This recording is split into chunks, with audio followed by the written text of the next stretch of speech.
Hello, everybody. Happy Saturday. How you guys doing today? Share screen, window. All right, great.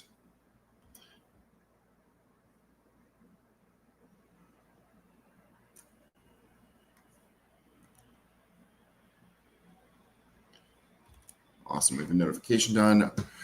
Amazing. Hello, Google ruined YouTube forever. I love your name so much.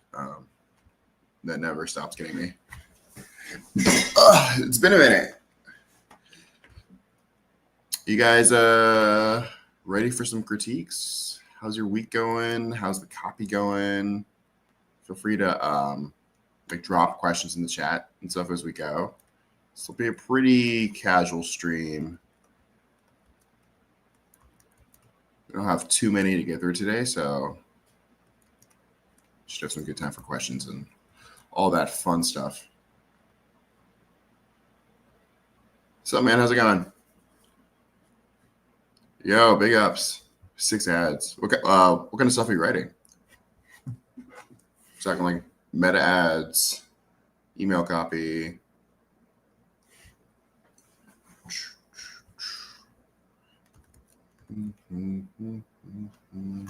All right, let's I'll answer this question first, but then let's just get into it. Good morning, Rod. How to get better at email comms, not just in terms of copy, but overall being on top of things. It's a pretty broad question. I think the general thing is clarity and like being concise are like the two biggest things. I notice this a lot when I'm writing emails internally. I'll just start like, okay, here's my stream of consciousness. I'm thinking this. But the truth is that when someone's opening up their email, whether it's for an ad or just like a work email or whatever kind of outreach, the best thing you can do is make it the easiest for them to understand what it is you're saying. And so, hey, person, I need this. 3 bullet points of the thing, blah, blah, blah, blah, blah.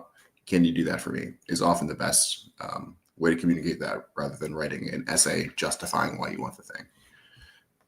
So yeah, I'd focus on that. Just like one, being super clear about your communication, but also trying to cut down the length too, so that people can get your point as quickly as possible. And awesome supplement stuff. Always fun. We got the link. Cool. So I think it's this one. No, this one. This one. Okay, cool. All right, let's just get into it. So we got some ads. First up is this from, make sure I got the right person, from Mercy, who has written a service page for C-level executive one-on-one private coaching. Target audience is anyone who is a C-level executive. So think CMO, CEO, COO, CCO. It goes on and on and on. Call to action is to book a consultation. Mercy's questions are, is the order of the information presented okay? Good question. Are there too many words? And should we make it more digestible with bullets? And then should we keep the disclaimer at the bottom? I guess we shall see.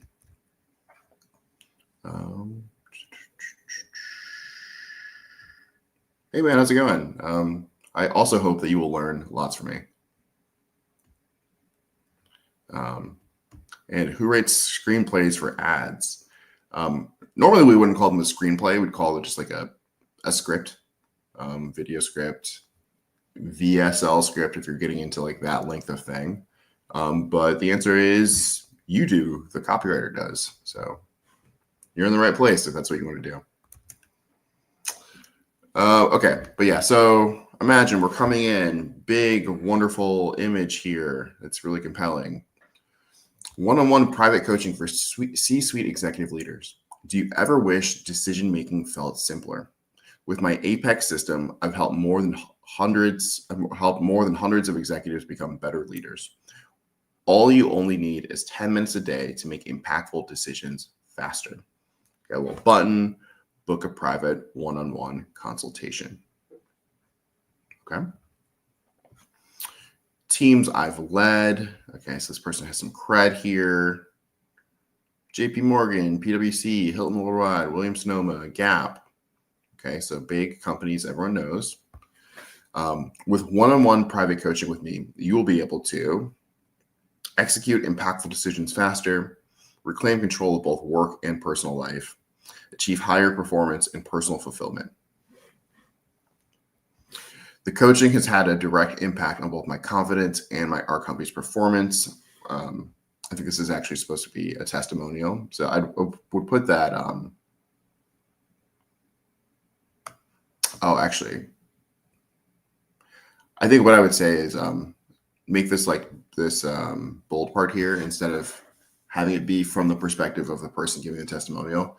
Speak as this coach person. Say, my coaching has a direct impact on, or can have an impact on, both your confidence and your performance. And then go into the quote, which is then, working with Catherine has been transformative. Their strategic insight and ability to challenge my thinking has sharpened my leadership approach and improved how I align my executive team around our goals. The coaching has had a direct impact on both my confidence and our company's performance. It's pretty decent. Silent performance killers C-level executives face immense responsibility and high stakes, blurred boundaries between work and personal life. Value doesn't align with strategic goals. Let me help you gain confidence and drive you to the next level. Book a private one-on-one consultation, introducing the system, meet me, certifications I have, highly personalized guarantee. It's essential for me that you achieve your goals. I intend to treat you like I would like to be treated. In other words, I think you deserve to be treated right and given a highly personalized and effective action plan that fits your current situation. So by the end, if you don't feel like you've gotten the right tools, you've been given the right tools to succeed, I'll make sure to correct it and make the next session free of charge. Ready to make your next big move. These feel kind of out of order. So okay. So then we have FAQ. Who is this for? What can I expect? How is this different? How often are sessions? What results?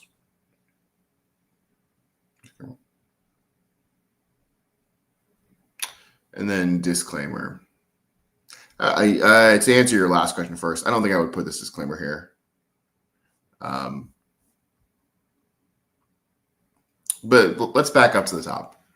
So let's see. We have a question in the chat.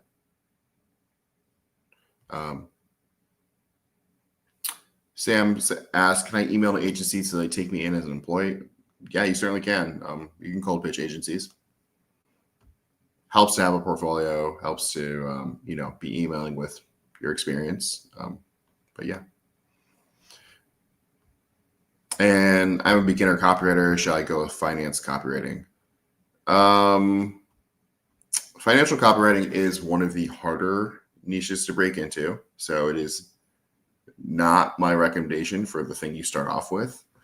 It is possible, particularly if you have a strong writing background or some knowledge about, finance and the economy, but probably would not be my first recommendation.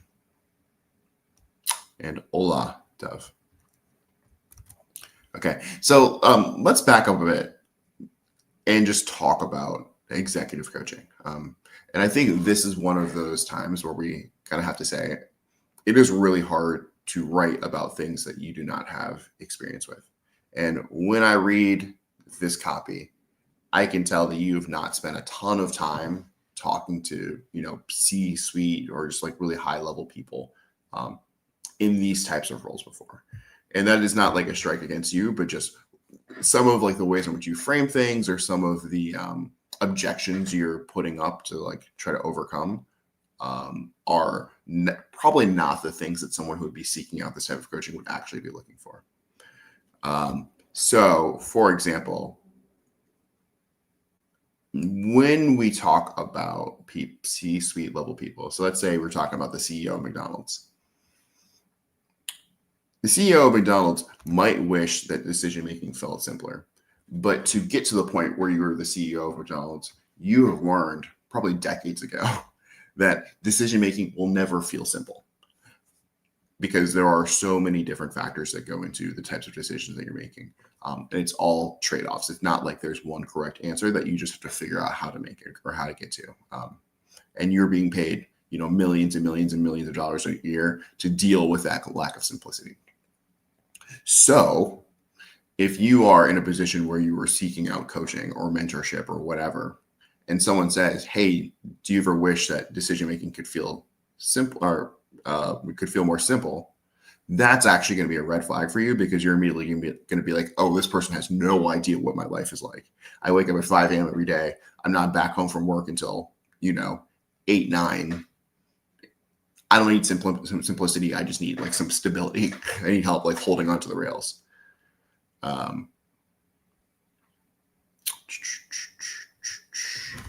Yeah. So I think that's the first thing. Getting that sort of insight into what their lives are like is difficult. And I think is a reason why the people who tend to do cold coaching in these contexts come from these types of industries or situations. They tend to be people who have had executive experience in the past.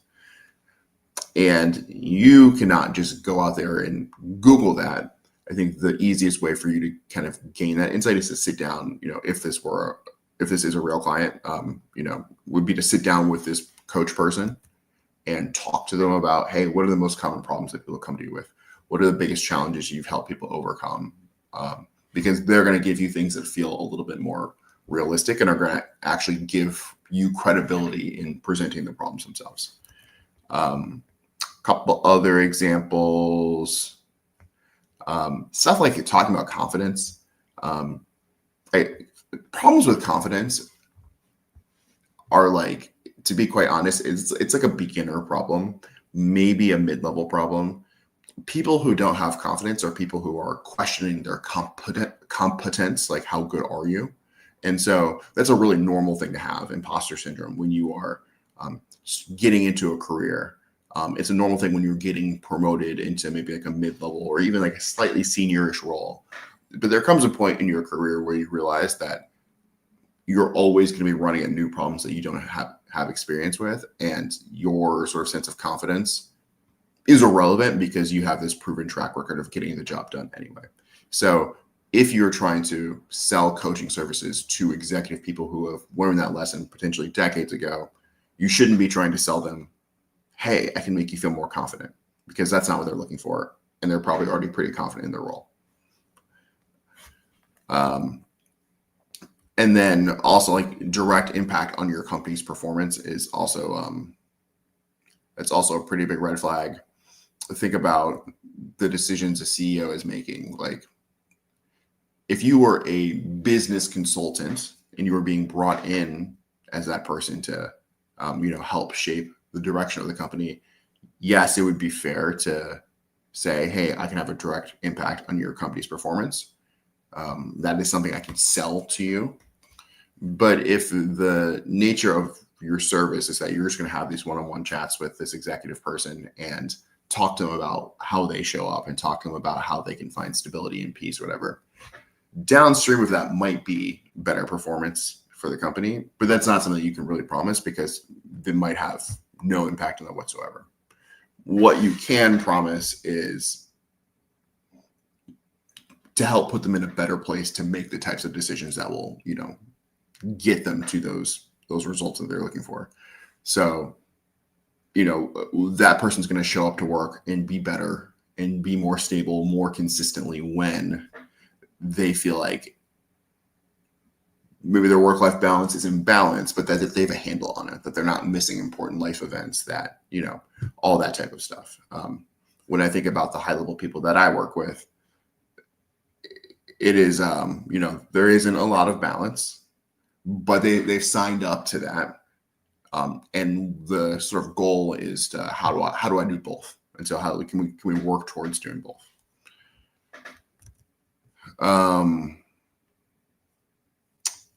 With this performance killers, I think immense responsibility and high stakes are good things to call out, but I would call them out more in the context of that pressure, the pressure that creates then has an effect on, your mental health, which has an effect on your performance.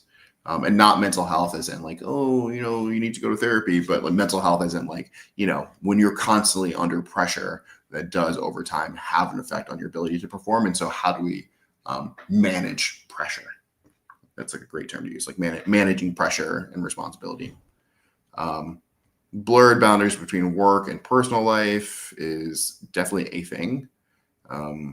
But people in these positions often do not have the luxury of having firm boundaries between those two things. Even for someone like me, who is like, kind of going is like upper mid-level, maybe those boundaries are quite unclear. And when I look at the people above me, they just don't exist. Because I know that if I'm getting text at 9 p.m., I'm getting emails at 9 p.m. that I have to, respond to with some quickness.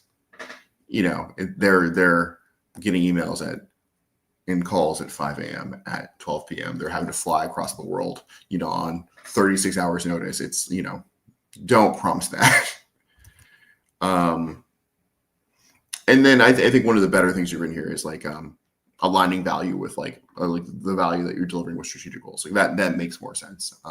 To me, that does get a little bit more into this like business strategy realm. And so I think one thing that would be helpful is to your copy overall, or just the idea is like, is this about business performance and making their business more successful, or is this about giving them the sort of like mental mindfulness coaching that is going to allow them to be the best version of themselves when they show up? My experience and what I know about this industry is that it tends to be more of the latter, and it's almost like sports psychology. That's really what it is. It's just like, how do we help you be the best version of yourself when you show up, and how do we help you approach new challenges without having the experience of having faced them before. And I think if you go into that, you can write like some really strong copy about this, because that's way more like, one, you can research that, sports psychology techniques or, practices, whatever. So you, as someone on the internet who has no experience with these people, can get some pretty decent insight into like those techniques and then apply them to this setting.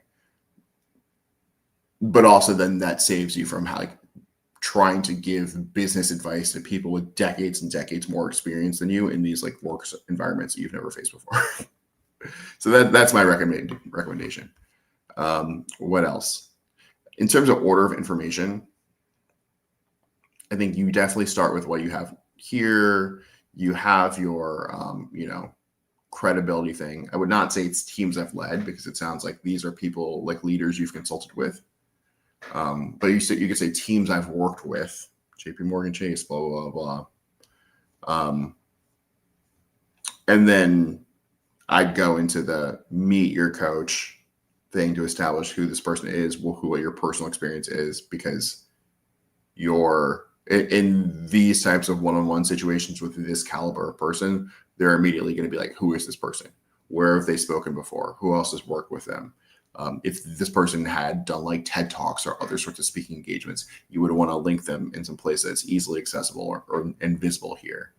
I would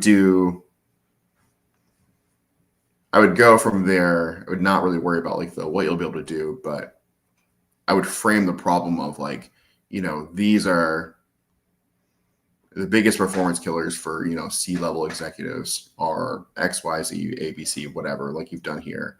And then instead of just like promising to fix them, it's kind of write about it a little bit, like frame the problem in a way that's like compelling. They're like, oh yes, this person gets me. And then, you can go into whatever sort of CTA.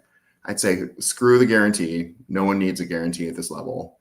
They have like this one, there's lots of money here to pay for professional development. So whether it's coming out of their very large pocketbook, whether it's coming out of a company budget, because that's often the case that the company pays for professional development. So like, don't do this like like this is going to be a little crude, but guarantees are for people who worry about the money that they're spending. So in a context where you're speaking to somebody who is either not paying for something or for whom the price is so trivial, putting a guarantee there is almost like signaling lower value, in my opinion. So like I would shy away from that. The FAQ section is cool. I would say like don't talk about result stuff. Do talk about confidentiality stuff, and then kill the disclaimer. So yeah. To answer your question again, the order of information, switch it up like I just said. Disclaimer, kill it. Are there too many words? Yeah, but we just talked about cuts we can make. So cool. Next. First some questions though. Who would you recommend to connect with in writing a cold calling script copy? I mean, if the question is who would I recommend reaching out to if you want to write that copy, I'd say reach out to businesses who you think could have better cold calling copy, which could be, many, many, many different types of businesses. But yeah, that's who needs it. If it's for getting help with that, I don't know. You could. I don't think we have any resources on like cold calling specifically, but we do have some stuff on cold outreach and just outreach in general in our big 21-hour course. And probably some other videos too. I know we've had some conversations about it before. So yeah, check that out. If you are a beginner copywriter, you should probably start with both emails and landing pages. Those are two different kinds of copy. Both are incredibly common and both are incredibly useful to learn how to write. I think emails are a little bit harder, to be honest. Landing pages there's a little bit more variety, but I think conceptually it's a lot easier to get. We've all seen lots of different types of landing pages. And so those are going to be the quickest to pick up, I think.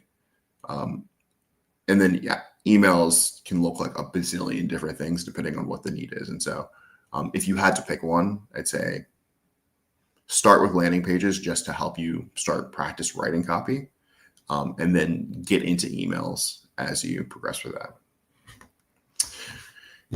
Is email copywriting still relevant? Would you recommend a beginner to practice daily email writing? Yes, I would. Email copywriting is still relevant. Every single day, I receive dozens and dozens and dozens of emails from businesses, and they would not be spending that money if it were not valuable. So yes, it is. I think in a way, email feels more intimate now than it did 5-10 years ago because social media is like the primary platform that people kind of interact with brands on these days. And so there is a big opportunity as a business if you can get into somebody's inbox to say things that are a little bit more compelling and have them listen to you in a way that they may have just tuned you out in the past. If you want to get your copy reviewed by me, you can go to, hold up, please. Where is the list? I think it's this one right here. How to join. copythatshow.com/how-to-join. Cool.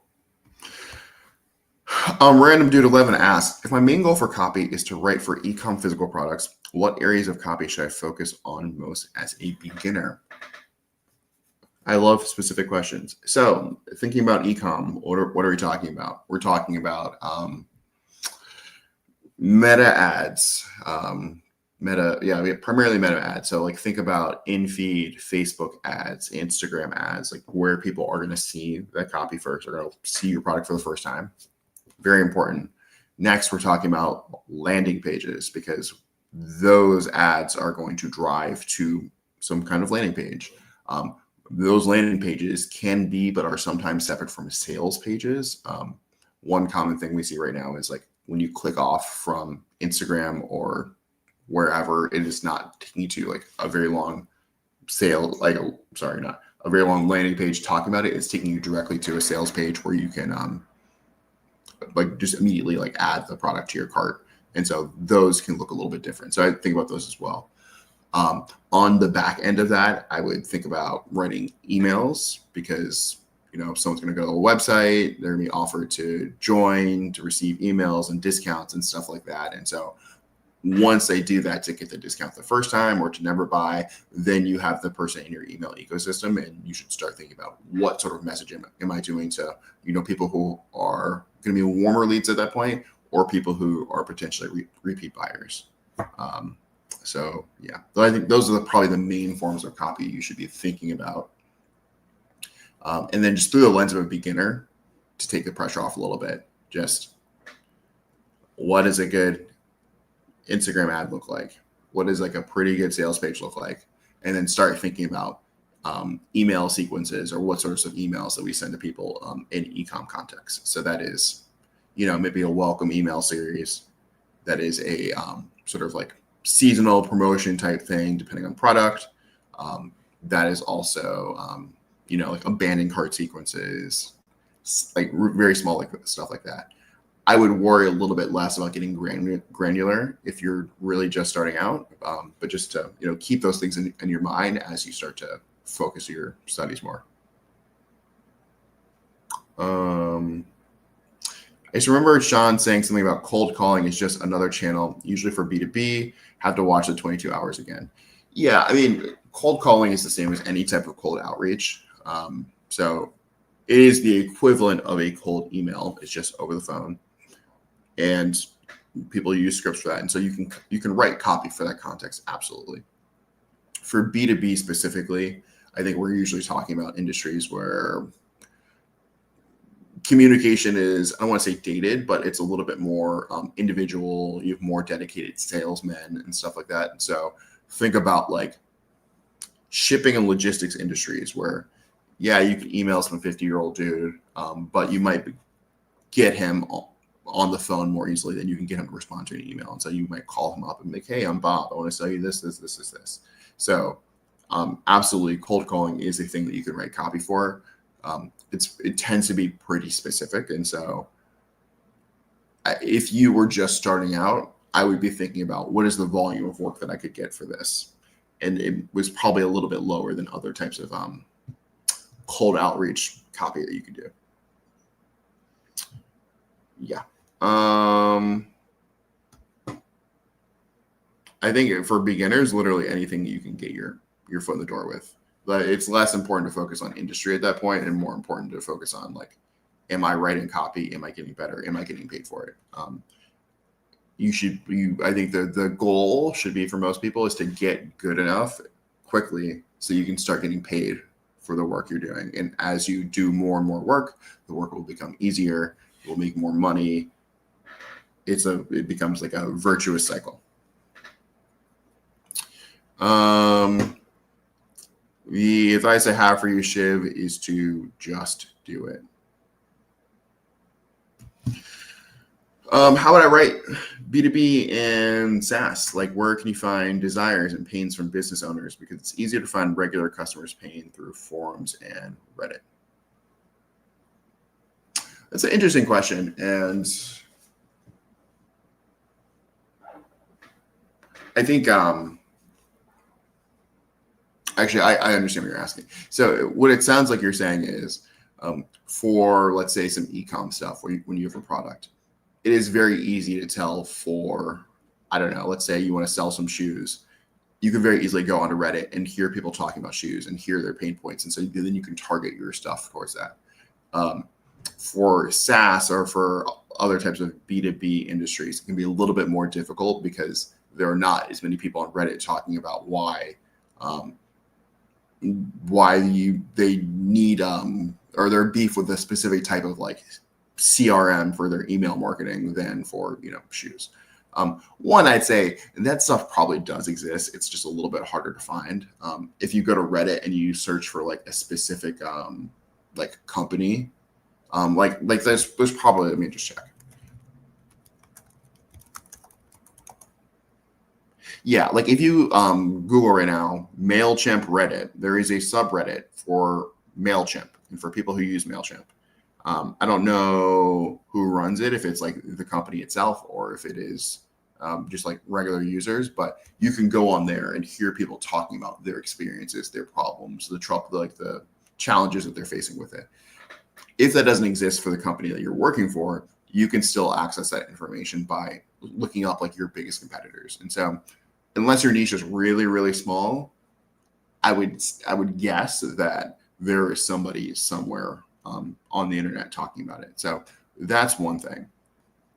I do think that it can be a little bit more difficult though, because the problems, like the differentiation between your product and another product, can be pretty small in this space, and might take a lot of like subject matter expertise to understand. And so if you're coming in as a copywriter and you've never used like a CAT or sorry, like a AutoCAD program to help like design stuff, like yes, it's gonna be really hard for you to like mine that stuff in a really interesting way.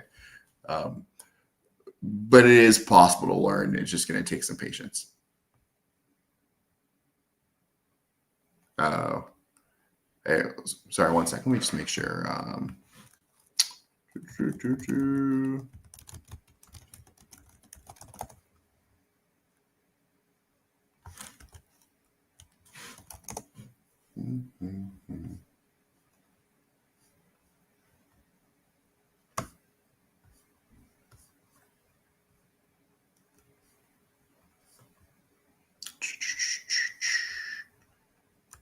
Sorry, we just changed a bunch of links around. Let me get it to you at the end of the stream, but I will not forget.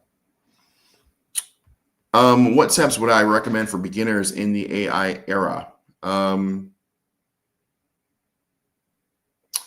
think I actually like wouldn't change that much stuff. I still think that the best thing you can do for yourself foundationally is just to like learn about like writing and persuasion as a medium. And so, maybe read an old book or two. Actually, no, sorry. First, watch our 22-hour video. That's the first thing. Because it does ground you in like, what is copy for? What is it doing? What is the history of this? And I think when you understand that fundamentally copywriting is just about how to use words to express ideas to get people to think things that make them want to buy products or take certain types of actions, all of the stuff about, how do I write this? How do I write that? Why would I do this versus doing that becomes a lot easier to handle. AI is, getting decent at writing, and that does mean that like the minimum level at which you as a person have to be able to write to be competitive has gone up. I would argue that it's still not very high. And so like I wouldn't really, I'm personally not worried about being replaced or like by most junior people being replaced by AI in the sense of like writing copy. But the challenge is like the thing that you have to be able to bring to the table is the ability to like come up with ideas and justify them and come up with like plans of action for businesses.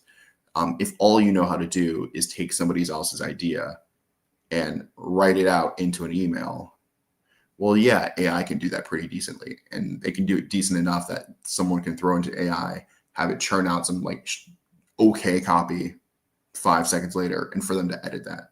So if you do not have the knowledge to, act independently or to get to that point or to, add more value beyond just, I'm going to type the words, then like, yeah, that's going to be pretty rough for you.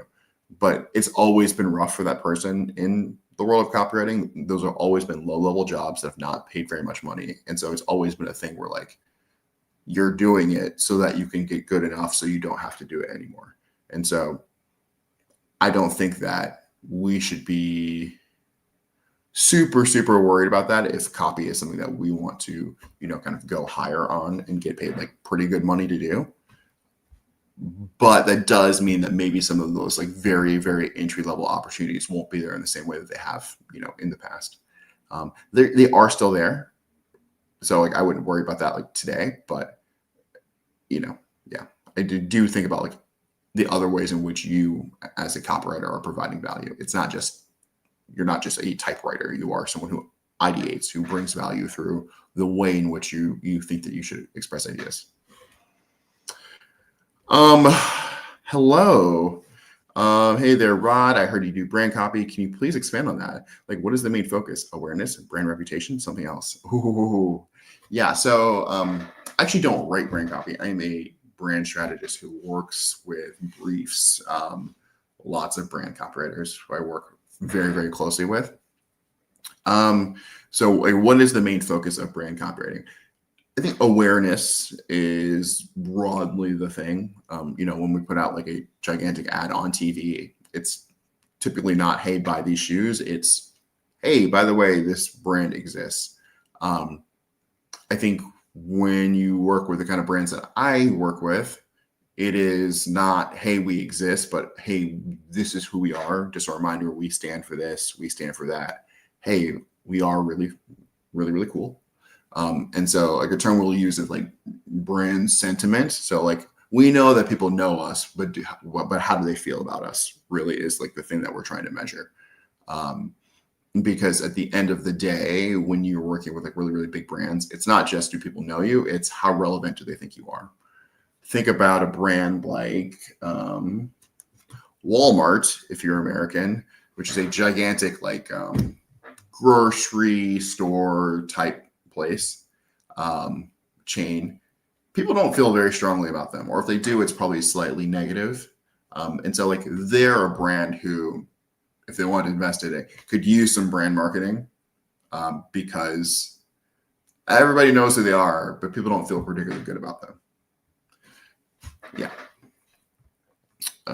But feel free to ask like more questions on that. Happy to answer. Oh, there you go. And from my personal experience, what would you say about gurus promising freedom lifestyle through promising freedom and lifestyle through copywriting? Like, what would you say the difference is between reality and Wonderland? I mean, I think it's silly, not silly. I think making promises about like freedom and lifestyle and all that type of stuff is like a little lame, because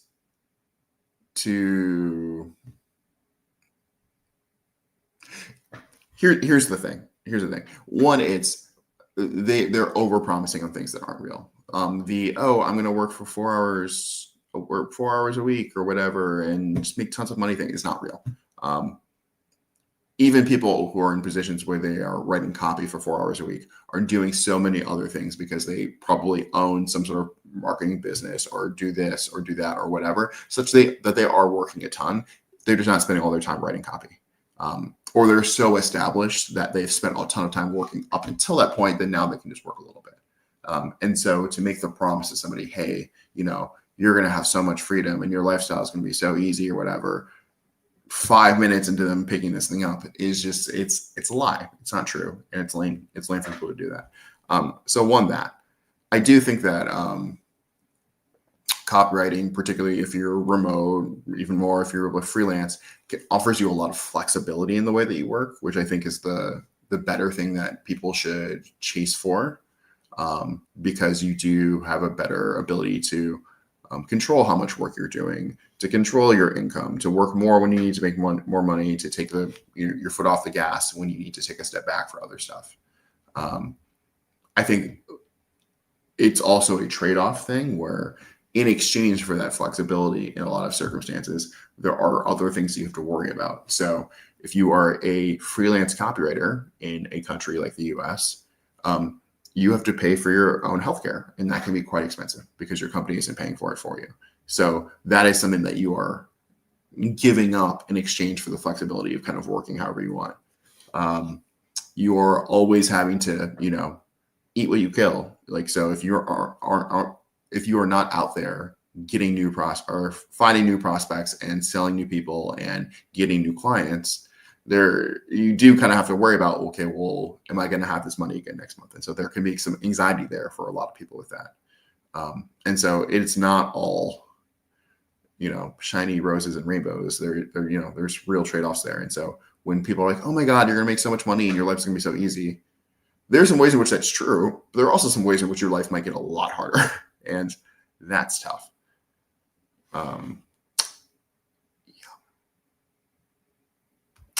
And is it worth it to learn copywriting now?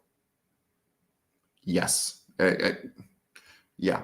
The thing about copywriting is that I think we say copywriting. And so we think, okay, the person who writes the copy. But the thing that you get and the thing that you see a lot of happen with a lot of successful people is that, like, yes, you start writing copy, but over time you are developing, hey, here's how to think about businesses. Here's how to think about, building offers. Here's how to think about marketing strategy. And so what you end up good at is not just the thing that you're literally getting paid to do. And so you have the ability to pivot from that into any number of things or to provide value in any number of verticals that is much, much, much more valuable than just writing copy. And that's really the big reason why, like, I'm not super concerned about AI for most people is that, if you're the kind of person who's going to get good at this, like, you'll still be good at those other things that AI is not going to be great at. If you like ask ChatGPT to write a business plan for any like a fake business, like it is laughable, like the level of detail and like planning they can do. So like that's a thing that people are going to be like way better at for a very long time.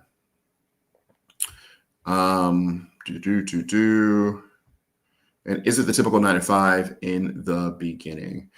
Yeah, I think brand copywriting specifically is I think it is harder to get into because it is way more subjective.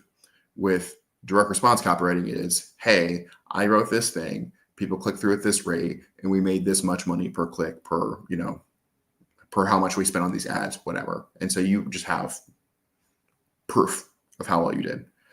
With brand copywriting, it's much more, okay, how is this person's style? How funny is it? Can we see this person working on this brand? Like, yeah, we know they worked on this competitor, but our tone is a little bit different. And so you have to deal with a lot more BS getting in the door.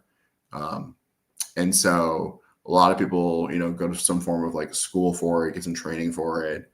And it is kind of I think it's technically a 9 to 5. I think it is often like a 2 to 5, but then sometimes it's like 8, 9 to 9. And so there's a lot more instability and chaos with it. Favorite books for persuasion and copywriting are, what do we got? We got, what is the name of the book?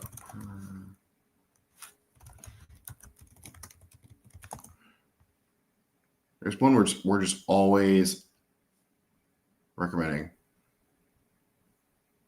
Oh, yes. Thank you. This book is called Influence by Robert Cialdini. I was writing chat. Influence, Robert Cialdini. There you go. That's a really good book on persuasion.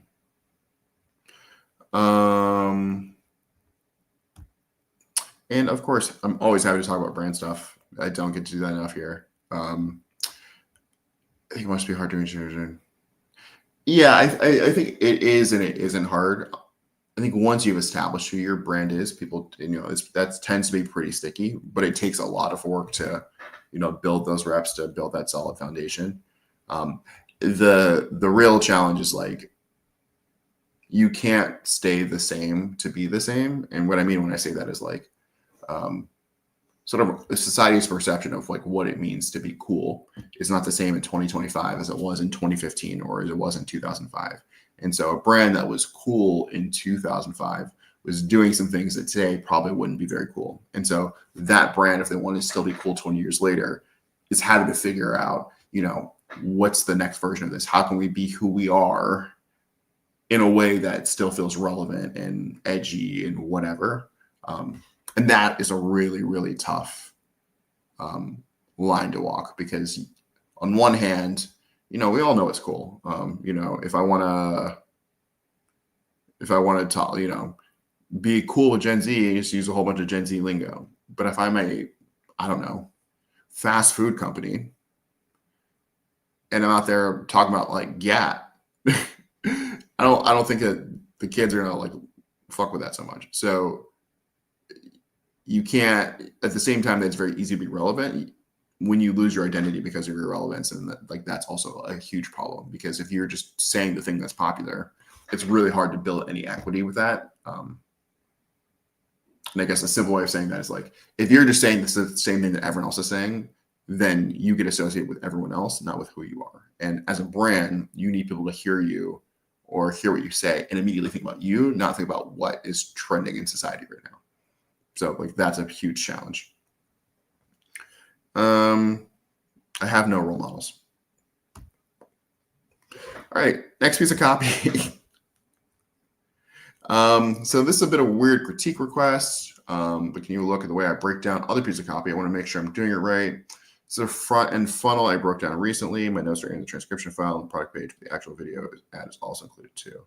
My main thing / worry is that I don't end up using the techniques I discover in my copy breakdowns.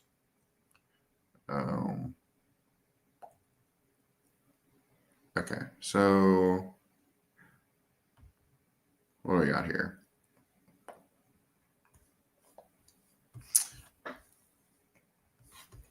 Let me just, okay. So I'm just going to do this for this page instead of the video because playing videos can be kind of rough. Okay, so it looks like we have an all natural flea and tick collar for dogs. For life, 8 months, all natural flea and tick collars for dogs. Waterproof. So we had a whole bunch of things, great things about this product. This is called a sales page if y'all are not familiar with this. So when we're talking about e-com, we're talking about linking directly to sales pages from, Meta ads, Instagram ads, whatever. This is what we're talking about. So you're going to click from there and you're going to get to a page like this. Okay, so you've called out that in the headline is clear message matching to prevent any confusion or bounces. So yeah. And I assume that you're talking about this like from the video ad you saw on social media to this page. Now it's the same, which is really good. This is objection handling to make sure the target audience knows this is for them. And so what they mean is all of these things, or maybe things that you might be worrying about when you're looking at collar. Is the collar waterproof? Can it fit on my dog? Is it going to be healthy? Will it prevent flea, ticks, and bugs? Is there a guarantee? Is there bonus stuff? Okay, cool. I think it's a great call out to look at the images that shows how it works. And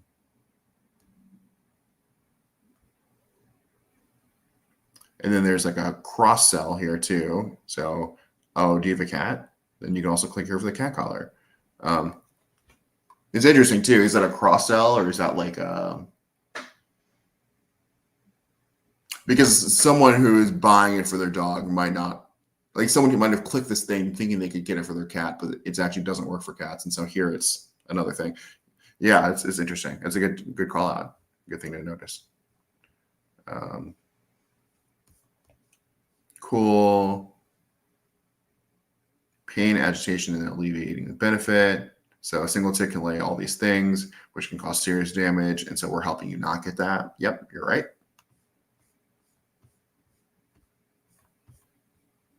And yeah, okay, super cool.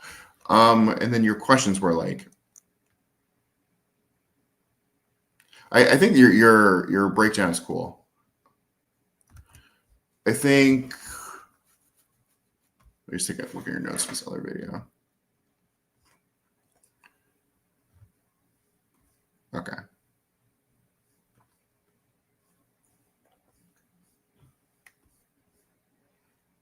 Okay. Yeah. So you're taking really good notes. So what I would say is that you should not worry. Like the kinds of things that you're noticing in these videos and these ads is like fantastic. And one piece of advice that I would give you, and this is something I've done a ton that has been super, super helpful for me, is go through do the exact same thing you're already doing.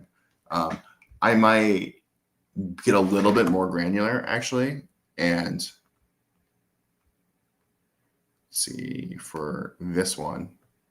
And so like, yes, identify all of the parts, like all of these things that they're doing functionally, but I would also write out like structurally, how do they format it? So I'd say like headline, bullets, objection, data, bullets, whatever. These not exactly bullets, but yeah. Cross sell, price, order form, blah, blah, blah, blah, and just go through and write out every single thing. And when you do that effectively, you now have an outline for how to write one of these sales pages. And so if you're worried about, hey, I don't think I can see these things, I can identify them, but I have a hard time implementing them. Well, the next time that you want to go to write a sales page, you can just go back to this outline that you've written for the sales page that you think is, decent at least, and just either copy that outline or use that to write your own copy, or you can check the copy that you do write against that. And the cool thing is that if you do this, with any sort of frequency, you'll get a bunch of examples of how to format one of these sales pages or how to format one of these videos. And so you'll have a ton of different models you can steal from. And so if you write something in one format and you're like, oh, I don't know if this is really working, you'll have another thing to use. And so that can be like super, super handy to build up over time. Really, I would recommend that anyone who's like studies copy does these sorts of outlines, because like they're so nice to have in your back pocket. It makes writing so much faster. Cool. So next we have a VSL script that I plan to record via Loom and send to a potential client, the owner of a self-service car wash in a near town. The main goal of the video is to provide valuable marketing insights and build interest so that I can schedule a follow-up call. During that call, I'll present my marketing services in more detail and also introduce my line of professional car wash chemicals. The script is meant to serve as a guide, but I'll keep the delivery flexible and conversational to make it sound more natural. Cool. Love the plan. Yeah, let's just read it. Hi, Jelena. I'm Luca. Yesterday, I came across your Instagram profile and saw that you really put a lot of effort and time into it, which is rare these days, since 99% of self-service car wash owners don't think about that, even though it can have a big impact on revenue. Most owners today just want to make as much money as possible with as little effort as possible, but unfortunately, that's not how it works. This is a business like any other. It requires effort and dedication to grow. You need to stand out from the competition and attract clients to your location. I noticed there are a few things in your profile that you could fix right away and see results, such as your profile picture, you have much better photos of your car wash, your Google Maps page, and the overall look of your Instagram feed, and so on. But those are small things that can be easily and quickly improved. What actually brings real results, however, are things that require more effort, like market research and adapting to its conditions, creating and running local marketing campaigns, optimizing costs for acquiring new clients, and so on. That's exactly what my company specializes in. Since I got the impression that you're not like most owners and that you truly want to invest your time, effort, and money into growing your business, I'd love to have a quick call with you at phone number to discuss this topic in more detail. I assume there's going to be some kind of like, thanks, blah, blah, blah, blah. Okay. I don't like this a ton, to be honest. It's not like none of the things you're saying are terrible, but I'm just thinking about how I would feel receiving this myself.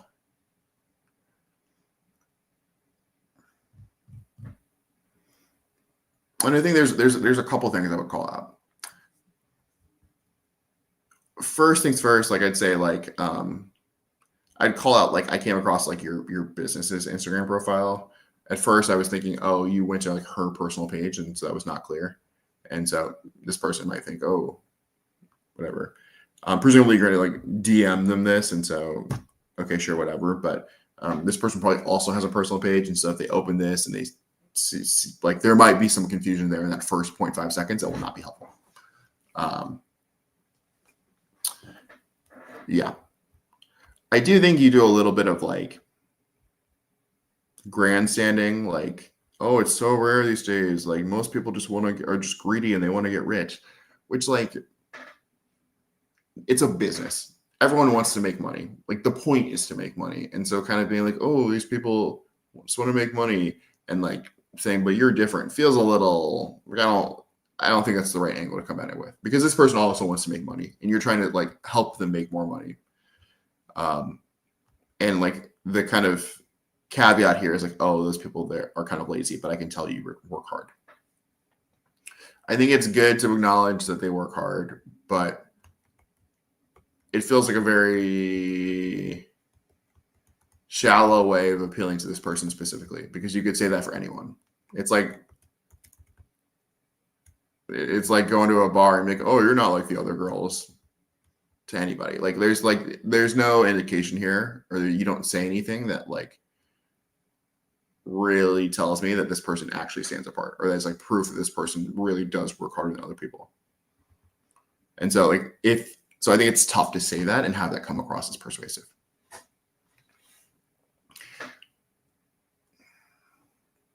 I think also like you're trying to backdoor the conversation.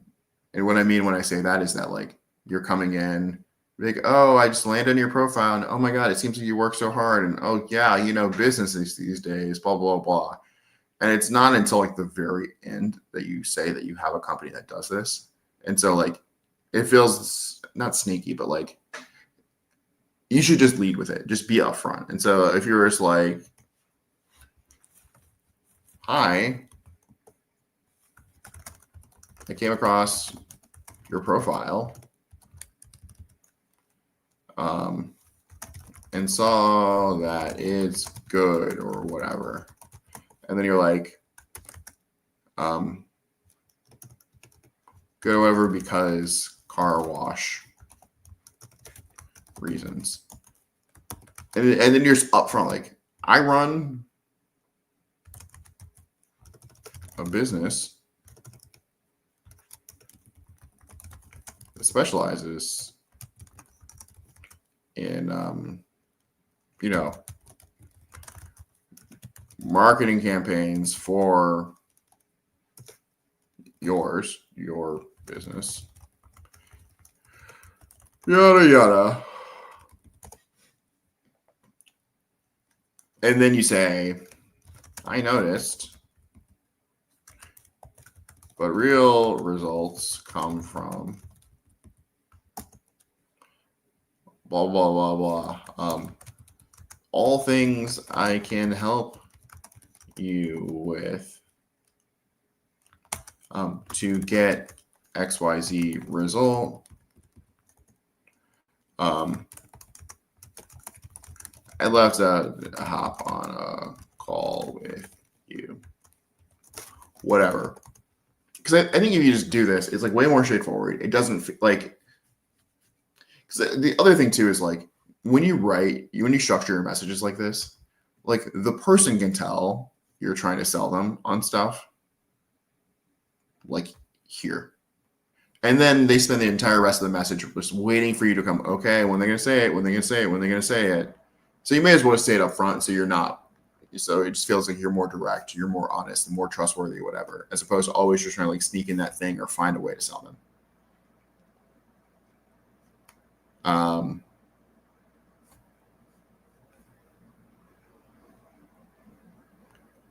Oh, sorry, I didn't even see that. Yeah, it's like a little desperate or something. Oh, I see it. Okay. Sorry, I'm catching up to comments now. Hi, Luca. Yeah, it's like, it's very flattering. It's not super authentic. I think it's one of those things where like you don't know that much about this person. You don't know much about their business. And so the things you can say about it are pretty surface level, and you're judging them based off of an Instagram page, which is like all you can do. But I think it's tough. You know, we're talking cold outreach here, so it's tough anyway. So like it is just hard. Yeah. I try to leave something to think about so they would believe me, but it is a bit bland. I agree. Seems desperate. Yeah. I'm trying to think what could you say? Because really what the thing is like you have your marketing thing. This person owns a business you do marketing stuff for. So you end up on their page. You're like, oh, this person, it seems like they're actually trying. It's like, oh, it seems like you're trying. And if me seeing you trying makes it seem like you care. And if you're the kind of person who cares, you might be interested in doing other things for your business, which means like we might be a good fit to work together. Like there is that type of like super blunt, honest messaging that could work here, where like maybe not like that blunt, but like you're like, hey, Jelena, like my name's Luca. I own a company that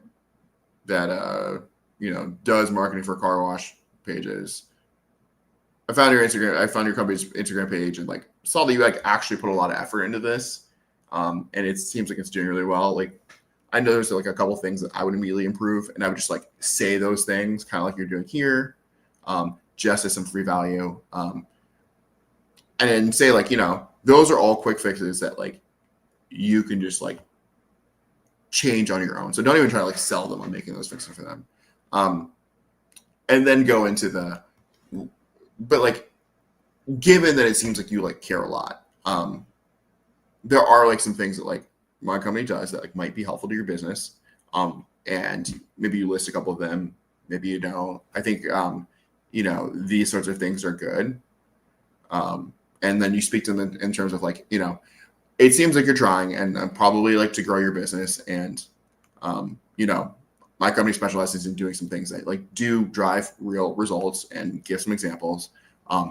Would love to hop on a call with you if you're interested. Blah blah blah blah blah. You don't need any more information to say that, but it's way more direct. It's speaking to like the human thing where it's like it sounds like you care about money, about making money and growing your business. I see that in you. I want to help you because it's what I do too. It's very transparent. Yeah. So I would give it a try. I think I would at least write it up and see how it reads. If it feels too direct for you, it feels out of character, like feel free to scrap it. But like, I do think there like blunt honesty in today's day and age feels way more conversational, way more real.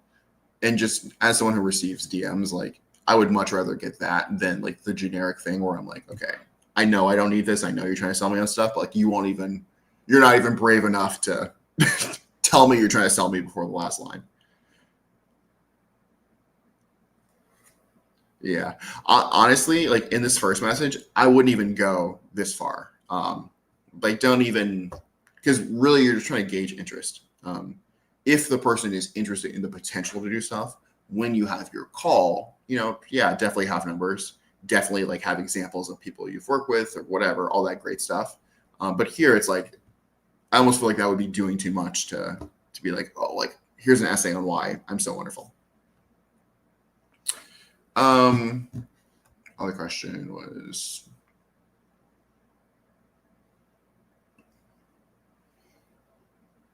so you were practicing for 2 months and it was going great, and then you got sick, and then you lost confidence.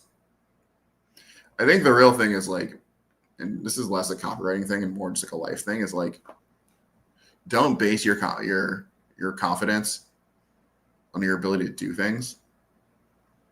Like, because if you get sick, like you're working really hard, you're really interested in shiny new object syndrome, you're really in it. That's great. Good. You did a good job. It is really hard to start a new habit and keep it up for 2 months. That is impressive. You got sick, which is presumably out of your control. That's not your fault. And then being sick makes it hard to focus on this new thing that takes effort and is hard. Okay, that's fair. Why should you not be confident? Like you should still be confident about that. Like just like, and you now already have proof that you could do it for 2 months.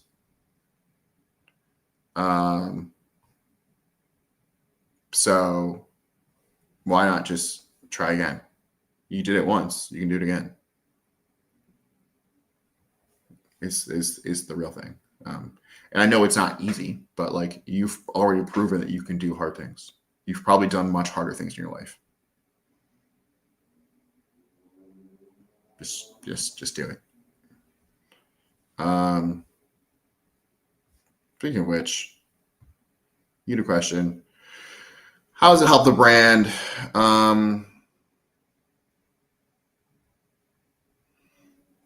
Contractually, I cannot answer all this question.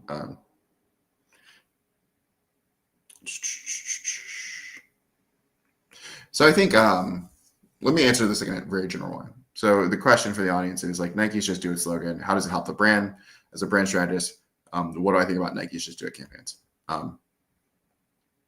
As someone who like actively like works for this brand, like I'm not going to comment on campaigns.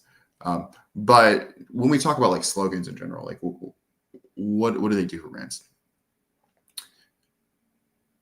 Slogans are useful because it is like a very simple distillation of what the brand stands for, or what the sort of brand's call to action for the world is, or message to the world is. In the case of Nike, just do it means like, hey, you're a person and you're capable of great things. The only thing that's stopping you is not doing it. So just do it. Just go for the run. Just sign up to run a marathon. Just play your sport. Just go out there. Just be fearless. Just whatever the thing is that you want to do, you're a human being with the potential to do it. So just do it. It's very simple, all-encompassing message, whatever. It's catchier than an essay. And so when I have to explain just do it, that is not as compelling as just like writing just do it on an ad or a script or whatever. And this is the same for any brand. McDonald's, I'm loving it. Very catchy jingle that you remember with a line that you put over something. You're like, oh, it's McDonald's. McDonald's doesn't even use that slogan anymore. And I still remember that slogan. The point of slogans is just have like a memorable, like little line that describes something about the brand that will stick with people and reinforces what the brand wants people to believe about the brand.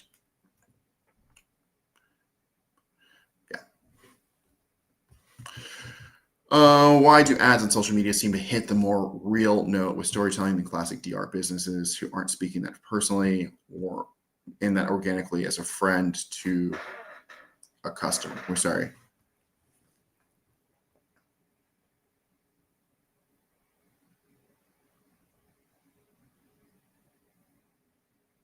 Sorry, can you give an example of like the DR ads that you're talking about?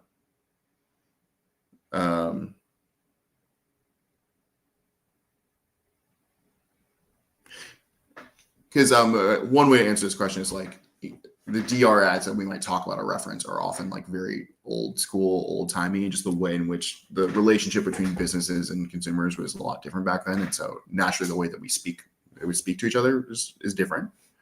I do think that social media, like the sort of like tone of conversation on social media tends to be a lot lighter, a lot more personal, a lot more on the ground than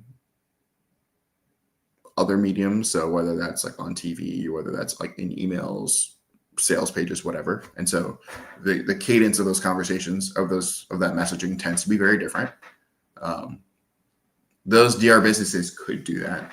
And I think that that is one direction that they should go, particularly as like they try to like reach younger and younger audiences and they stop talking to like as their current consumer base like dies off. I do think that they're going to need to like start adapting the way in which they frame like their VSLs, for example, is going to need to change because their audience is going to be changing too. Yeah. Okay, cool. I mean, so two things. So one is the thing I said about like it's an audience thing. If you're writing sales letters for like 60-year-old people who are not on TikTok style, I'm a random person just talking about this thing, is not going to be as effective as coming in with someone who's an authority on a subject and presenting information and that sort of production value is one thing. It's the way in which these groups experience media is just very different. The other thing is like the way in which you sell is going to change depending on the product. And so if you're trying to sell a $2,000 financial newsletter subscription, you're going to have to work way harder to sell that shit than someone trying to sell like an iPhone case on Instagram. And so if you need more messaging, more work, more sort of building there, you're going to want a speaker who comes with more authority. You're going to want to have to you're going to want to be able to work through that line of thinking and that persuasion in a much longer extended way. And so if you tried to do like a 3-hour TikTok video, for example, talking about why someone should sell or should buy like a financial sales letter, it probably wouldn't quite work. It might be able to, but like it wouldn't make as much sense. So yeah, I think it's the nature of the product, it's the nature of the audience. Yes, it is.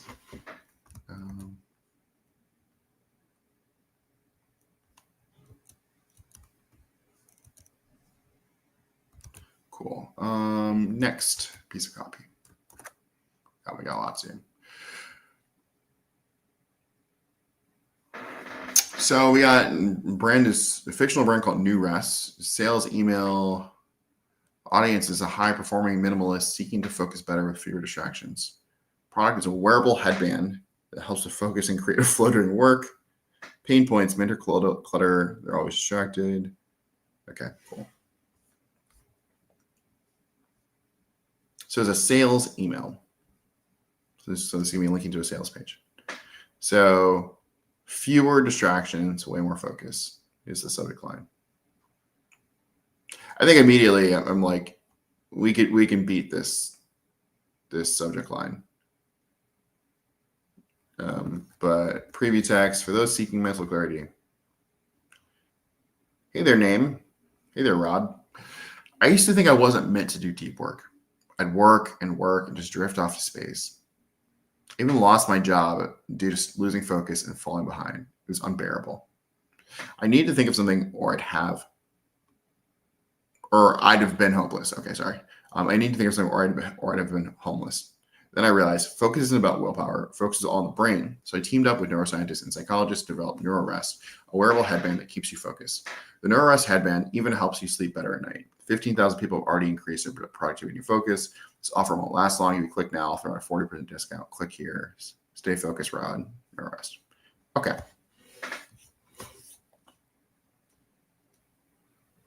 This is not working for me. So emails. Step one, you got to get people to open them. This subject line, first, it should be fewer, but fewer distractions, way more focus. Okay. This isn't, I'm not like, oh my God, I need to open this. This is not immediately interesting, intriguing, surprising. It's not like a really big promise. Even if it was just like, do you want fewer distractions and way more focus? Immediately, I'd be like, yeah, I want that. And I might click.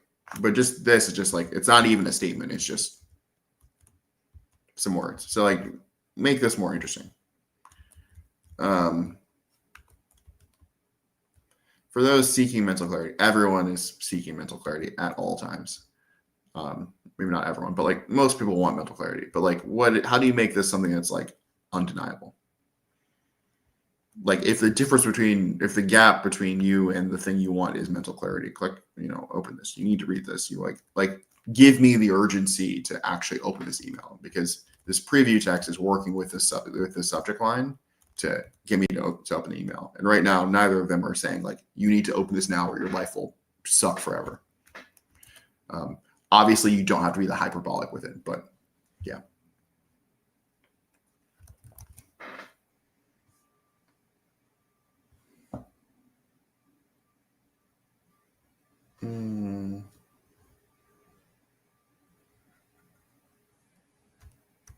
Yeah. Okay, cool. And then like when you get an email, like once you get someone to open the email, you have to kind of like keep hooking them and keep their interest. And so like, especially if I don't know who you are and you're like, hey there, I used to think I wasn't meant to do deep work. My response is someone who doesn't know who you are, doesn't care who you are, is like, I don't care about you thinking that you weren't meant to do deep work. There's nothing to do with me in real life. So even if it's like, hey there, first name, do you struggle with, getting into deep work? I'm assuming you're referring to the what's the name? Deep Work, Cal Newport book, Deep Work Concept. Great book. But I'm assuming you're referring to this concept. So do you struggle with deep work? the zone where you get so focused you work the most efficiently, whatever. Talking about explaining it.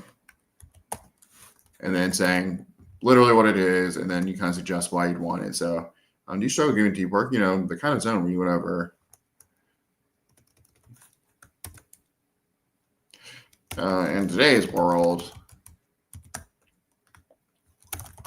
that's the kind of work that sets us apart, or that we need to do X, Y, Z. And so it's like, hey, person, let's talk about you. Do you struggle with the problem that I'm about to try to solve for you? Let me explain what that is and why you might want to have this, literally, because you also might not know what deep work means.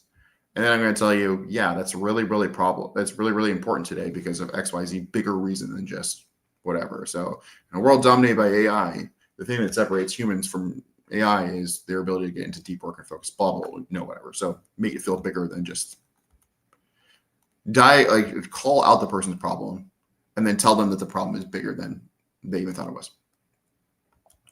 And then when you can go back to yourself and you say, yeah, I also didn't think that I was meant to do this kind of work because these bad things would happen to me. I even lost my job and whatever. It sucks.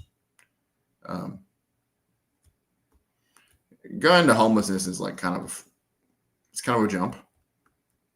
It's a choice. I don't necessarily agree. It's not the worst in the world. I think and then I realized it's kind of a cheap move. Like you just randomly realize what happened. There's no other story. All it took was you realizing that focus isn't about willpower. I think, yeah. And then how did you go from being on the verge of homelessness to teaming up with neuroscientists to develop NeuroRest? Is there no other story here? It's just you're shortcutting this thing so much that you lose a lot of your persuasive power and what could be potentially interesting about the story. And it's well, I developed this headband that helps you sleep. I'm not going to explain how it does it. I'm not going to explain how it helps you focus. And yeah, I guess 15,000 people bought it.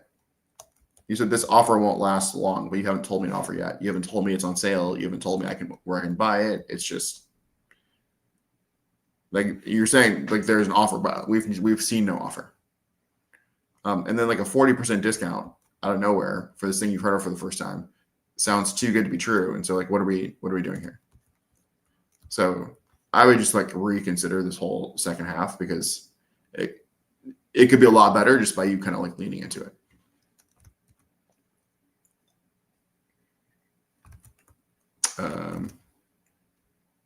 Just my thoughts. Can we make it kind of educational, explain to them why they aren't able to focus properly? And yes, these are perfect ideas on how to expand this and make this more interesting. Yes, exactly. Because if you set it up as, hey, here's this really deep problem you struggle with, it's affecting all these parts of your life, that's really hard, that's really important, that blah, blah, blah, blah, and here's all these mechanisms, yes, it will be so much more rich and interesting and persuasive. How do I divide my time? I have 6 to 8 hours for copy a day. That is, you have a full-time job. You can do outreach. You can study. You can write copy. Probably just write copy. Read copy, write copy. Just do that. If you have 6 to 8 hours a day just to do that, just do that.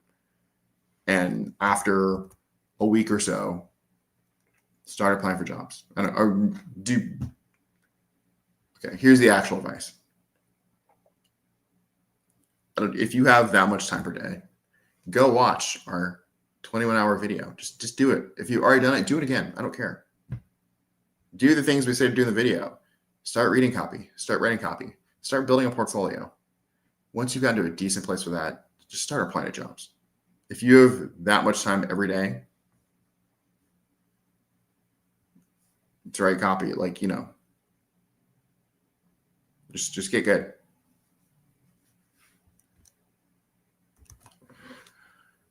Okay, next. So we had a Facebook ad promoting skincare face cream.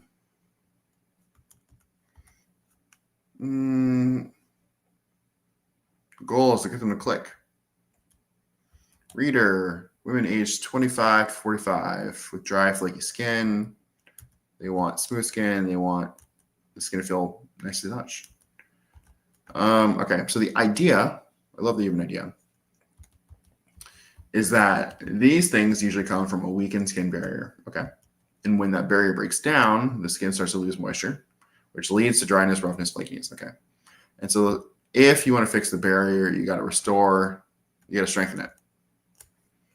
And so this cream does that by combining 3 really good ingredients that target different layers of the skin. Cool. Together, they don't just moisturize, they repair, rebuild, protect. This sounds like a great idea. I love this.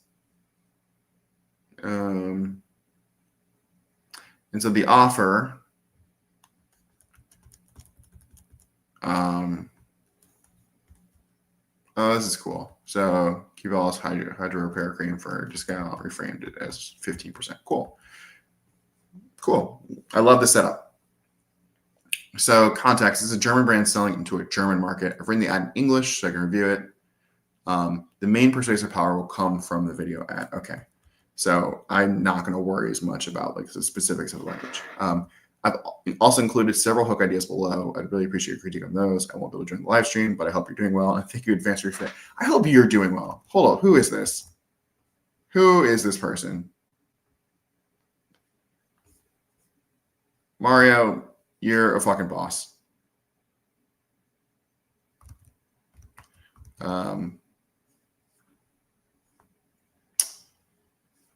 Just for people like watching, people who watch this in the future, like this setup, like is really good, not just for me critiquing your copy, but like you should be able to write this for any kind of copy you put in the world. Like why are we doing this stuff? What is this product? What is the situation? Why do they have this problem? What is the goal of this ad? Who are we talking to? What is the idea? And not just like, oh, the idea is this, but like, what is the process and the mechanism by which you think that your product actually solves someone's problem? And like the level of detail here is fantastic. What's the offer? What's the action? Cool, great. Additional context because I'm not German. Okay, so we said Facebook ad. So primary text, tired of dry, flaky skin? You're not alone. Meet the brand new breakthrough for lasting hydrated skin. The Q-Balance Hydro Repair Cream. No harsh chemicals, no breakouts, just pure science to bring your glowing skin back. Formulated and perfectly dosed for women like you, battling dry, flaky skin. Our unique blend of these things tackles the root cause of dry skin. Witness a more hydrated skin within weeks. I would, if I were you, I would bring in some of this stuff about like the working at the 3 levels of skin and how each of these things like targets a different layer of the skin, because that's like a really, really cool detail. And so like, this is like super clear. There's like wrong with this, but it'd be way more interesting if you're like, meet this thing, formulating just perfectly for women like you. It battles dry, flaky skin by, what would you say? By repairing, rebuilding, and protecting the 3 most important layers of your skin, or whatever. Like that, just additional level of detail. We're going to attack this at 3 different ways to address the root causes of dry skin. That's like really, really cool, and that feels way more credible. So hook ideas. I was shocked about this new formula can do to my dry flaky skin. Show a split image screen. Okay, cool. I'm still dealing with juju after trying dozens of face creams. I had no idea this was the real reason behind my dry, flaky skin. The truth behind it and why other skin creams are useless. This is why moisturizing isn't enough. Stop using other face creams until you see this. Okay. Personally, I like the split screen thing with like the really visceral like before, after, or the 2 scenarios. That's really cool. I like 3. I like 4. even 5. And then 6 is, tried and true. I think all of these can work. What you're trying to like set up with this is like with your hook is like what the truth is about why people's skin is dry. And so this is something you need to reveal to people. And what the hook then needs to do is just kind of present that or frame that as that there's going to be a reveal. I like hey, here's like one with our product versus one with the other product and have like a really interesting difference because like visually it's like catchy. I had no idea from like a person or that this was the real reason or whatever is it's funny. It works. And then the stop using this until you see that. I think it's a little bit cheesier, but these could all ostensibly work. Okay, cool. Still dealing with dry, flaky skin, even after trying every cream, serum, and so-called miracle moisturizer out there? It's not your fault. Most of these products are targeting the wrong problem. You see, dryness isn't just about lacking moisture. The truth is that lack of moisture is only a symptom of something deeper. When your skin's natural repair mechanism stops working properly, your skin barrier weakens, and if left untreated, it eventually breaks down. Once this happens, no amount of moisturizer can help. Your skin simply can't hold hydration anymore. That's why most skin creams don't seem to work. They only treat the surface, not the real problem. Let's not forget all the cheap ingredients that many of them use, like silicones, all these things that can trigger irritation and even more barrier damage. But what if there was a natural face cream that actually targeted the hidden culprit and gave you smooth, soft, and deeply nourished skin? Fortunately, a group of scientists in Germany developed a unique formula that combines 3 of the most effective dermatologically tested ingredients for fighting dry, flaky skin. This scientifically backed combination has been shown to improve skin structure and hydration within just 8 weeks. First ingredient, second ingredient, third ingredient. Cool. And these are all great descriptions. I just don't feel like reading them. What makes this blend so powerful is that it doesn't just moisturize, it helps repair, rebuild, and protect your skin barrier from the inside out, locking in moisture for the long term. Introducing the Q-Valis Hydro Repair Cream, the first ever face cream with the precisely balanced dose of these 3 ingredients proven to help treat dry skin and flaky skin. And because every detail matters, this cream contains no unpleasant smell. Great. For limited time only, you can get this at a discount. You're tired of spending your hard-earned money on creams. It's time to try the one that provides lasting hydration. Get this today. Cool. I like this. I think it could work. I feel like kind of towards the end with like the CTA, it'd be great if there were like a little bit more urgency, like a tiny, tiny bit more. I think you kind of have it with this, like get it at, like for a limited time only, get it at 15% discount, but I might flip the order. And so you kind of end on like the for limited time only, like get it. So maybe say like if you're tired of spending it. And then say, and as a bonus for a limited time only, you can get it for 15% off. Click here today to get it. But I think this is fantastic. I do think that like this is a little bit like the way you've explained it is actually incredibly strong here. And so like there's another, like I think what you have is fine, but there's another version where you're like just get almost like scientific with it. Like you're like tired of dry flaky skin. Well, the problem is actually skin deep. Sorry, that's like an English euphemism. I don't know if you have that in German, you can say that. The problem actually is skin deep, because really when we're talking about dry skin, we're not talking about the outside of your skin. We're talking about 3 different layers and blah, blah, blah, blah. And so if your skin creams, the reason your skin creams aren't working is because it's only treating the outside barrier, the epidermis, the whatever, blah, blah, blah, blah, blah. And so we made this thing that like is much more focusing on like those 3 layers of the skin. I think that could be a little bit, that's another take on this. And maybe it's just worth testing them against each other, where like one is a little bit sciencier, technology era, and the other is like more what you have now.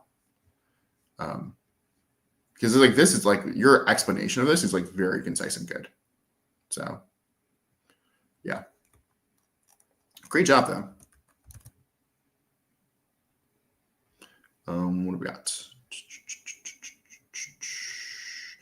I don't think they're pairing it with UGC creators. I mean, they could though.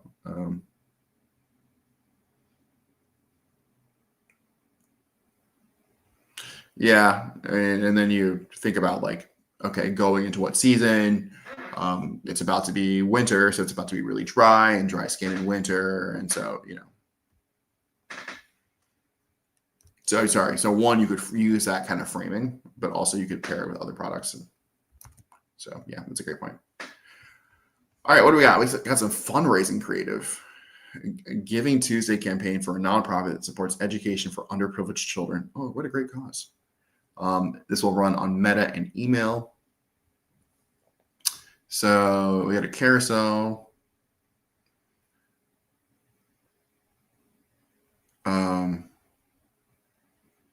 Maya's mother burns her hands every night so her daughter can read. This is happening in America.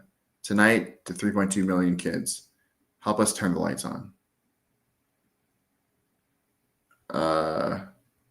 Oh, the mother is holding a candle. I was like, what? Okay, so we're in a darkish room. Mom holding a candle, wax dripping on her burnt hands. Daughter sitting in the background, dead light bulb visible. It's a little intense. Okay. So obviously, like crazy stuff like this does happen. I think I need just a tiny amount of help, because if this is true, this is like a really good example of like the ridiculous, unreasonable amounts of poverty we have in our country that people have to deal with them. So like, okay, sure, fair. Why does she not just put the candle down and like let the daughter work next to the candle? Why does the wax have to drip on her burnt hand? And like, because if it doesn't, then this is like a little unnecessary, is like my first thought. But like, even if you take like one step back and you're like, this little girl literally has to work by candlelight because her mom can't afford to keep the lights on, is like also really, really gripping and compelling. So if you can't make like this version, it makes sense. Like I'd take one step back because it'll be a lot more believable. And it's still a powerful enough example to be compelling. So, yeah.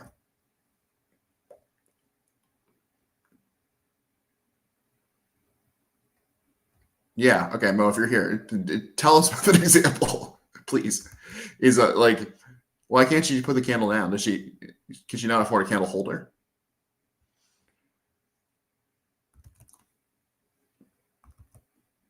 Oops. I guess like let's like just have a larger conversation about this too. So fundraising campaign, underprivileged children. So we're talking about people who don't have a lot of money.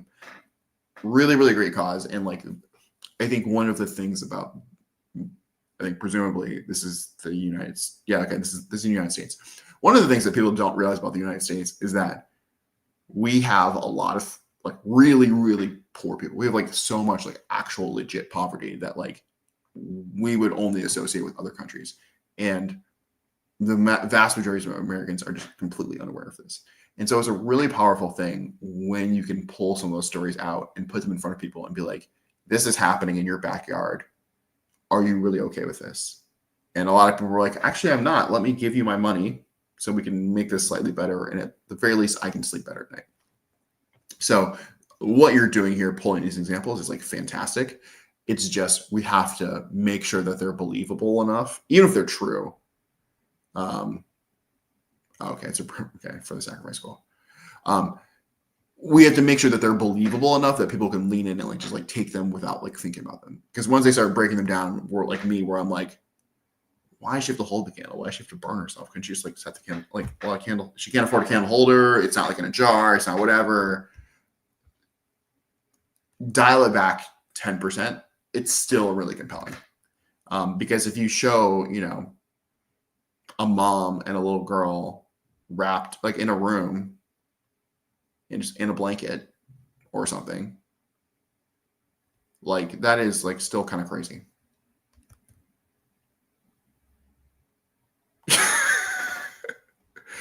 Unfortunately, this is how most nonprofit advertising works in this country. So if you've ever seen like the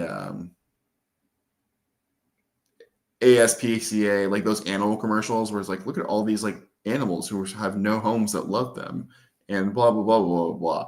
That shit works. It works really well. All the, hey, here are the starving kids in these other countries things. That works. And I think there's maybe a larger question. Is it appropriate to use guilt in advertising?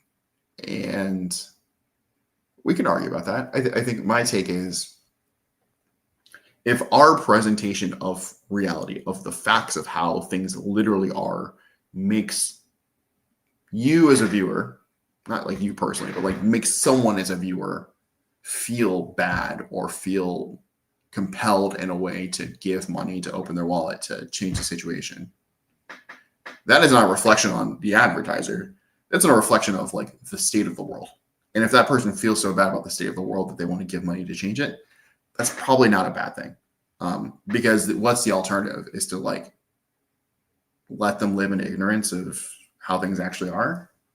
Like, yeah, that's more comfortable. They're gonna feel better, but that does mean that like those same tragedies are happening every single day, and just they have the luxury of not knowing about them.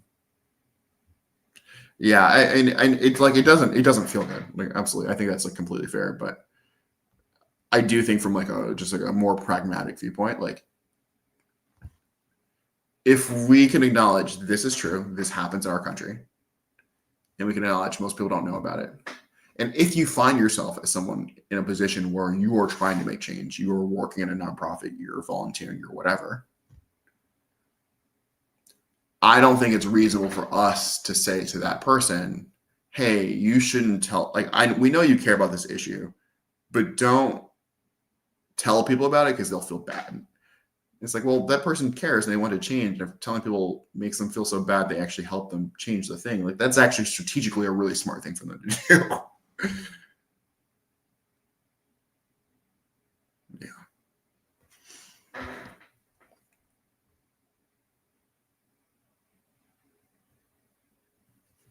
Ooh, yeah. I mean, this is a good example. Like, guys, I literally used to not want to sit cross-legged around my man because my belly looks so disgusting. This is like a big one.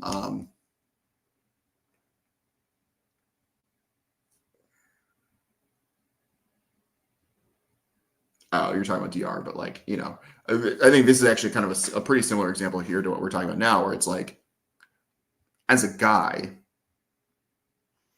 the way in which we sort of process like our comfort with our bodies is very different than the way in which women do it for a lot of reasons. And so it's pretty typical to be like, oh yeah, that girl's cute. She looks fine. She looks whatever. But a lot of women have like internalized like shame, guilt, whatever about the way they look. And so like they will be doing all these tiny things and so that they don't present in ways that like men don't even notice. And so you have these weird moments where like they'll kind of break the fourth wall and be honest and be like, yeah, I actually don't wear these things around you because I don't want you to see this thing that makes me really insecure that you wouldn't notice. And you're like, oh shit, I just learned a new thing. Now I kind of have to change the way I think about the world. And it's like, now I feel bad because I realize all the women in my life have like deeply seated insecurity about the way they look. And I didn't even notice, which makes me feel bad, but also makes me more aware. And so maybe I can contribute in better ways. You know, it goes deep. But it's worth thinking about. And I do think there are ways in which like maybe pressing the guilt button too hard or in specific ways like isn't appropriate and can feel a little abusive. So like, you know, I think it's a fair conversation. I think if we're thinking about it, if we can have the conversation in good faith and like really consider it, I think we're in a good place with it. There are lots of people who do these things and don't think about it and don't think about how it comes across. And like those tend to be like the worst version of this. So yeah. Yeah, but I think it's like, thank you for saying that, like, about that, because like that's a really normal reaction, and I think sometimes that reaction can like push us away from the conversation from when really it's we should lean into it and really break down like why does it make us feel this way and like what is it that we should really do. So like thank you for bringing that up. Okay, next one.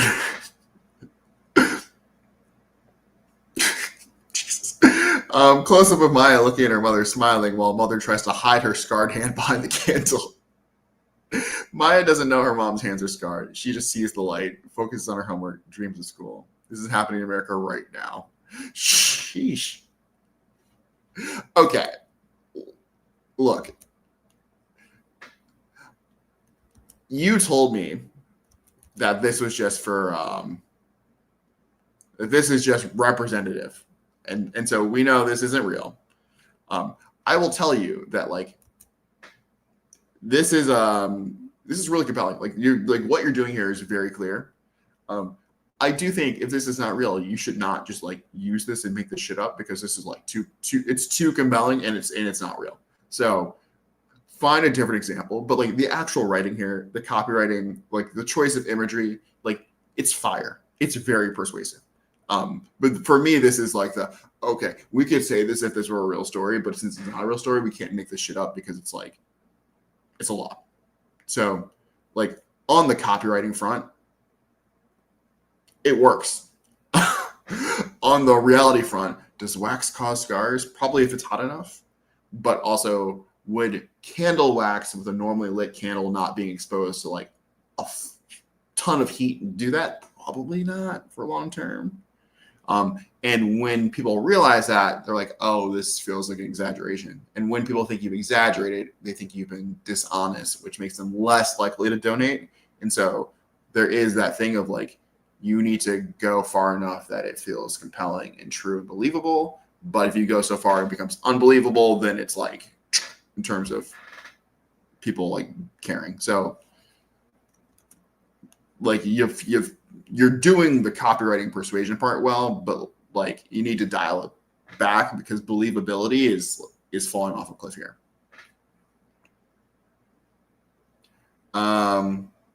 And then like some of the actual copy too is like you're cooking too much. Like 3.2 million kids in America that live without reliable electricity. Their mothers burn, their futures dim.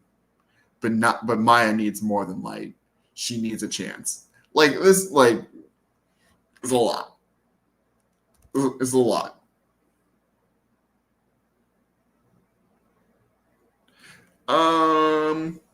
Okay. Ooh, interesting question. What would be the best way to structure and present a portfolio to a brand agency, and how to get a job at one without experience in advertising? This is like this is an interesting question. So it depends on like what your personal experience is, because there's a few different scenarios. One is like you are 18 coming straight out of high school. You've not done any sort of like advertising or any kind of work really ever. There's you went to school for some kind of writing or some kind of art direction that is like not really like advertising, but like, let's say journalism, let's say whatever, that you kind of have to figure out how to pivot. There's you've worked in advertising, so like, let's say like direct response, but not like brand advertising. And then there's like you went to ad school and you're graduating for the first time and you're trying to figure out how to set up your portfolio. Depending on like where those are you fall, the answer is going to be a little bit different. And so probably the easiest thing is going to be if you like tell me what your situation is and I can answer for that.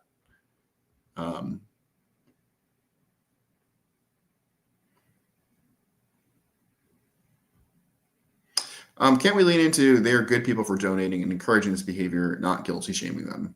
Like little guilty shaming is fine. The problem is like people need to feel uncomfortable.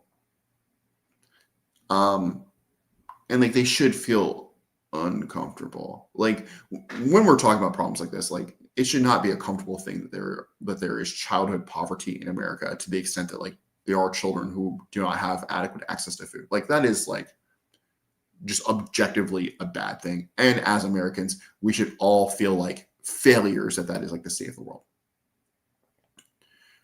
If you're like, hey, you're a good person for donating, and you don't like represent the truth of how bad the problem is, it's like you'll get people who donate, but like the number of people who donate is going to be much smaller than the number of people who donate if you were honest about the problem. And it's like we're trying to spare the feelings of people who are fine. And when we do that, what happens is that people who are not fine get less help. Like that's the trade-off we're making. And that's rough because we're really saying this, like the feelings of people with money are more important than the lived experience of people who can't afford electricity. And like I don't think it's true. Like on a personal level, like I don't believe that. And you're allowed to believe something different. Like obviously making people feel bad is like we shouldn't just like do that without thinking about it. But if we know that it's going to be less persuasive to be like, oh my God, you would be such a good person. You'd be so nice. We would like you so much if you donate money. Well, they don't know who we are. They don't know us in person. They don't have a reason to want our respect or crave our attention. We're faceless people on the internet. Like they will never see a picture of us. And so like if that's your primary thing, it's like, oh, you would be so good if you did this. Well, they'd be so good if they did a lot of things. They'd be so good if they went to the gym. They'd be so good if they volunteered at the library. They'd be so good if they volunteered at a soup kitchen or if they donated their used clothes. Like there are so many things that they would be good if they did. Like why should they care about this one specifically? And so that's the thing. Like at the heart of it, when you are doing this kind of nonprofit work, what you have to do, your job is to make people care about your issue. And the most effective way of making people care about their issue is not glaze them for how good they'd be if they donated a little bit of money. It's make them feel like this issue is really, really important and that it's a tragedy that no one in the world is doing anything about it. That feels really bad. But also like if on the other side of like the back half of that messaging, this is like a terrible thing that's happened in this country. And we really need your help. And then here's the means to help. When that person donates, they're going to feel like they did something. And so they're going to feel better about it because they're like, okay, maybe I can't solve the problem, but I can be part of the solution. Okay. It's not all bad. And if you look at any sort of ads for nonprofit stuff, for like children's hospitals, for animal shelters, for stuff like this, there always is the carrot with the stick. It's like, this is really terrible and it's a tragedy that's happening. And that's why we need you. And when you help, this is how much impact you're creating. This is how many people are fed. This is how many dogs' lives we've saved. And so we always do both. It's just kind of how you lead into it. Yeah. Okay, cool. Yeah, like I figure like the number and stuff is real. It's just the examples are really hyperbolic. Okay, so Richard said, I got nothing to show for it. Fresh out. Okay, cool. Business major. Yeah, interesting. I guess like, and this is like a different sort of conversation. Is like, if you're a business major and you've done some work for DR agencies, like presumably writing, like my real question would be like, do you want to be a copywriter at a brand agency or do you just want to work at a brand agency? Because there's so many different jobs and like the way in which you might get hired for those things is a little bit different. Strategy is going to be different than creative is going to be different than working in brand or media or whatever. And so like, if your interest is more sort of being in the environment, it's not even that. If you like if you need to just get in the door, the easiest way to get in the door might not be creative because depending on where you're going, like the bar is going to be incredibly high. It might be stepping into like a brand or account management role and then trying to make a horizontal jump into creative eventually. Or maybe it's you just want to do the work and work on cool campaigns, in which case you don't have to be the writer on them. So like that's another question for you. Okay.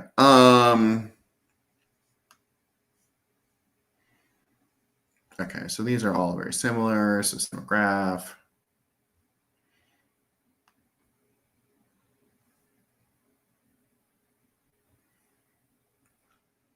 Okay, all the same things. So copy sample 2. Digital ad landing page copy for nonprofits. Climate change, okay. Plant 1 million trees, 1 tree between him and a tuna for shop. Last winter, John Doe lost control on a mountain road. His car spun toward a 200-foot ravine. Hold up, please. Okay,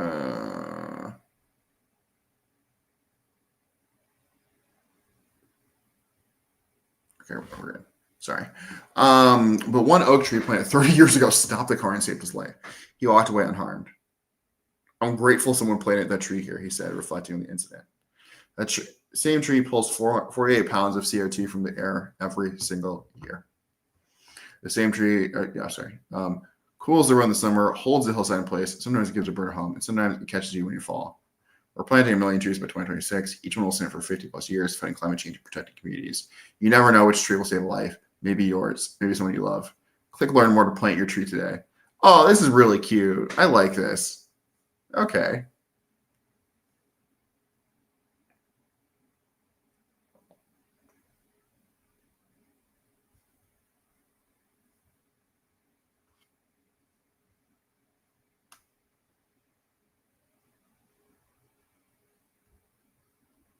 Oh yeah, okay. This is just like actually like it's kind of fire. I like that. Like you could add some more depending on where you are. Let's say like if you're in Canada or something, you could say like lost control on a mountain road in Ottawa, like add some more detail, add a little bit more color. But I really love like this line of thought. This is like a really smart way to frame this, because so much of like the climate change, like ecology stuff is just like, oh, plant trees, it's good for the world, but like not thinking about the other ways in which trees affect people and communities, like, and starting with something that's just like so unintuitive and like crazy, like, oh yeah, trees are good because it stopped me from falling off a cliff, is like a good pattern to interrupt. So like really smart approach there.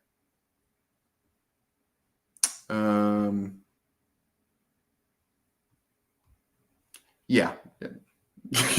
Yeah. I'm gonna like, well, and I think this is the thing too, like to make a really big societal like point is like we are really afraid of discomfort today. And so much of our technology and world is structured around making people feel cozy and safe at all times. And like I do think that it is important for people to feel safe. And I do think that, you know, discomfort isn't like, we shouldn't just be like making people uncomfortable just for the hell of it. But I think that sort of comfort culture has a tendency to insulate us from things that are uncomfortable but real. Like in this case, when we're talking about like poverty, when we're talking about child hunger, when we're talking about, you know, we keep coming back to this like animal example where like all these like pets in shelters that can't be taken care of.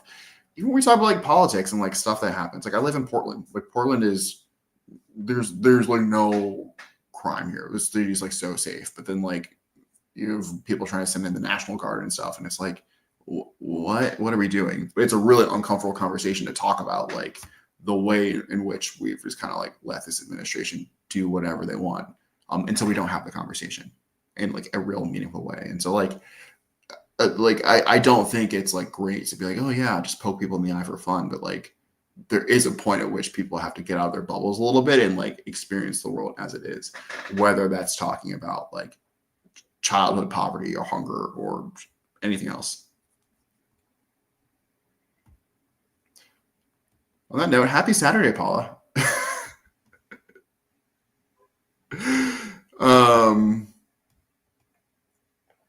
Sorry, the idea is working remotely from US for a US based English speaking brand agency. My apologies for lack of context. No, you're good. And yes, you want to be a copywriter. I think I if I were you, I would just like make spec work. I would just make a ton of spec work. And probably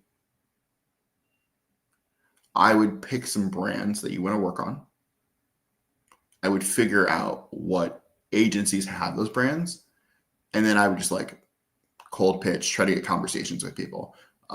Rather than like you can do the recruiter approach where you're trying to like send stuff to recruiters, but if you have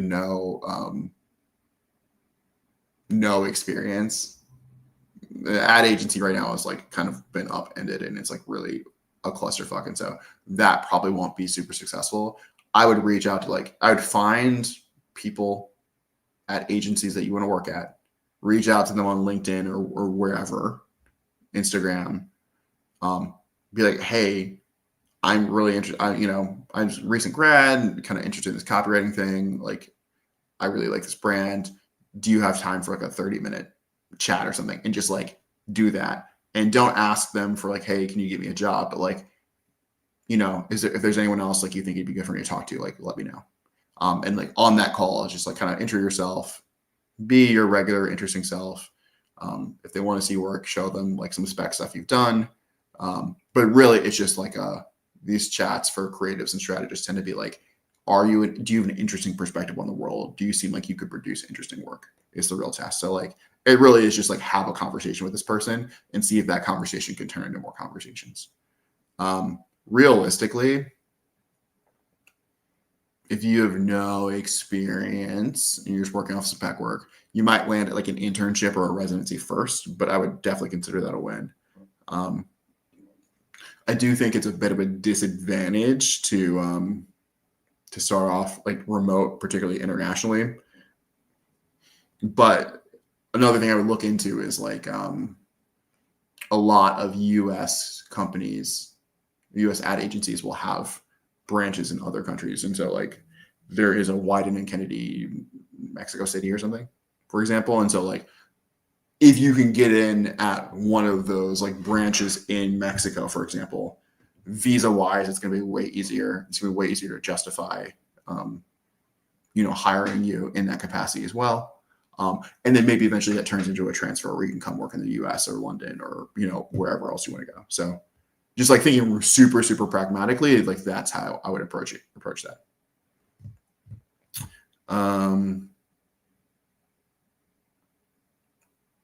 Yeah, I actually don't have really good human emotion books, unfortunately. Yeah. All right.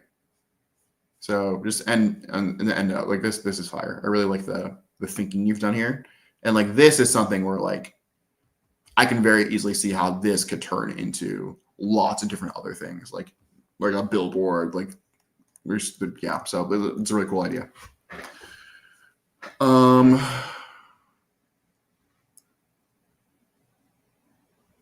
Okay, cool. All right, I gotta speed through the rest of these because we got like 15 or so minutes left. Okay, so let's start with this landing page. So the idea is that your first days in the gym don't have to be intimidating. So it's a landing page for complete beginners who want to join a gym. Free workout session. Goal of the copy is to get people to sign up. They haven't finished the FAQ yet. So it's a landing page for this gym. So start getting in shape without fear of getting judged in a supportive environment that makes it possible to love yourself in the mirror. Immediately, I think you're talking to women. And mostly to say you should put that in the audience section. Okay. So in a supportive environment that makes it possible to love yourself in the mirror, start your free workout today. Discover why everyone feels comfortable here. I was scared to go at first, but this place made me feel at home. Everyone's so encouraging. I never thought I enjoyed the gym as much. Got some pics. What if your first workout didn't make you feel awkward at all? If you want to start working out but feel anxious that people might stare or judge at you, Titan Fitness is the perfect place to get started. Because whether you want to lose fat from your problem areas, build muscle, or simply feel healthier, our gym makes it possible. Without fear of being judged, without worrying about looking awkward, without stressing over how you look. When you walk through our doors, you'll be met with warm and friendly smiles. You'll feel the authentic atmosphere and the support of experienced coaches who are always happy to help. You'll sense the vibe. You'll sense the vibe that says you're welcome here no matter where you start. Most of our gyms most of our members are regular people with the same goals as you, not influencers, not models, just people who care about getting better. Imagine starting to exercise in a place where you don't have anxiety about your problem areas. Picture how simple looking It's out when your mind is calm.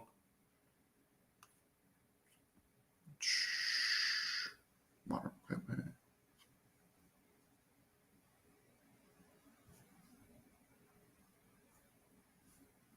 I feel like so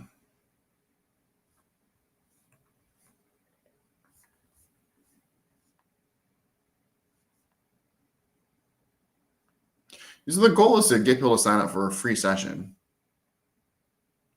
I feel like this entire thing should, like, up front very quickly should be like, come try it out for free. Because this really makes sense to me, like, if you don't have a free session, because you're just trying to sell them, hey, come, hey, invest, hey, whatever. But, like, if you're like, hey, look, this is a place you can get in shape without fear of being judged. It's really support vibrant, blah, blah, blah, blah. So, like, just, like, come, just try it. Like, just do it, because it doesn't have to be awkward, and we're going to make it even less awkward by, like, not even making you pay anything for it. That feels like a better framing, because someone who wants to, like, start going to the gym is not like, they know why they need to go to the gym. Like, they know why they want to go. And I think you do a good job speaking to some of, like, the mental things, and, like, not likely, being self-conscious, making it feel like feeling awkward, feeling like everyone who goes is going to be, like, so hot and it's going to be intimidating. Like, I get it. And you do a good job doing that, but I don't think it has to be that complicated for this.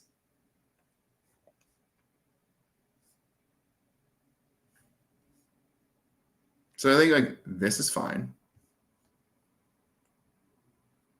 If you just change this to, like, your first workout doesn't have to be awkward.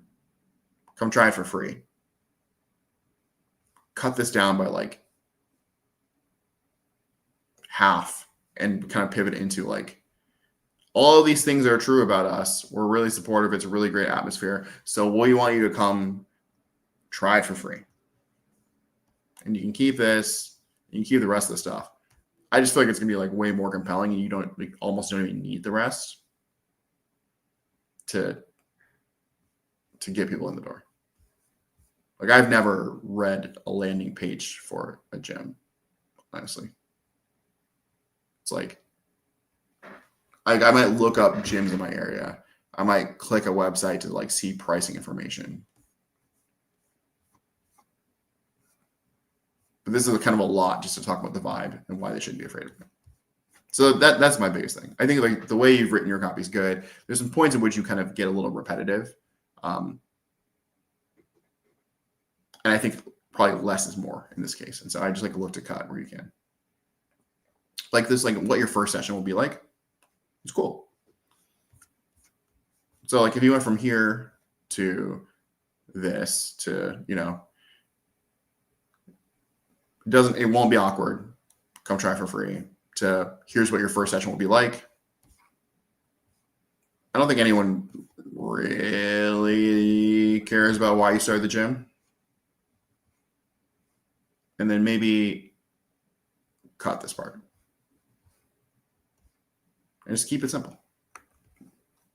The writing is, like, pretty good, though. So, like, I'm confident that you can write that. I just, like, take some of the pressure off yourself. Yeah. Because your offer is compelling.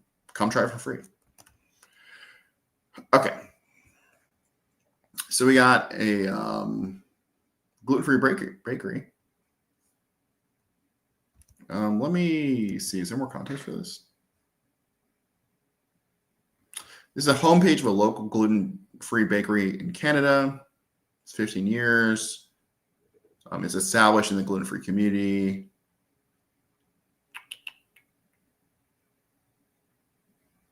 It's pickup only, no international brand voice.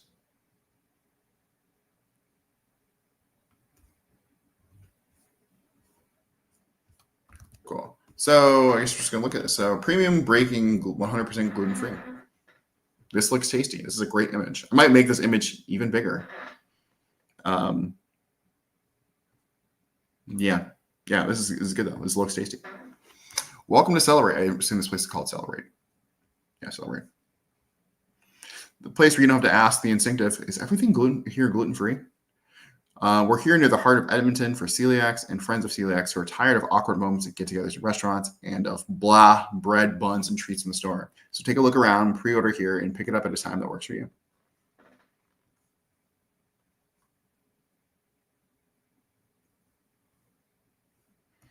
We'd still have a picture of the cinnamon buns over here.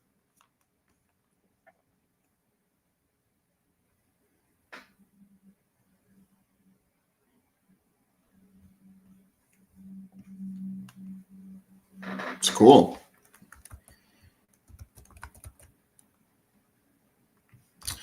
Drop an order, close for orders day.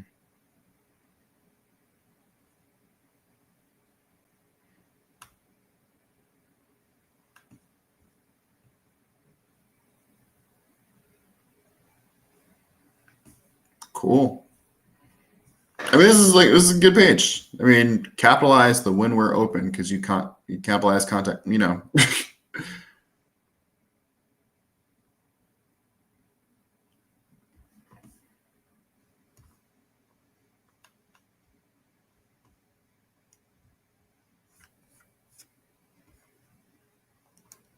It just seems like it's a good, straightforward website. Like, you know, not much to complain about. I mean, I think maybe premium, you could capitalize all these things, do a title case. So premium, capitalize baking, capitalize gluten and free. Like if you could play with this design a little bit if you wanted to. I think it's just like a simple website that works. It's effective. It's a bakery website. You're showing all the stuff. You're showing your prices. You're telling people how to get it. You're making clear everything's gluten free. Like this is great. Good job. All right, we got a funnel. Yeah, for Clark, if you had more specific questions on that, like please ask. I'm happy to like address them, but like I think it's quite good. Okay, so this is part of my DNR roadmap pieces, thinking in advance, e-com, Scandinavian imports. Since Minnesota. Okay, so we got some Facebook ads. Here, let's click just so we can see what we're talking about. Okay, so like these kind of tchotchkes.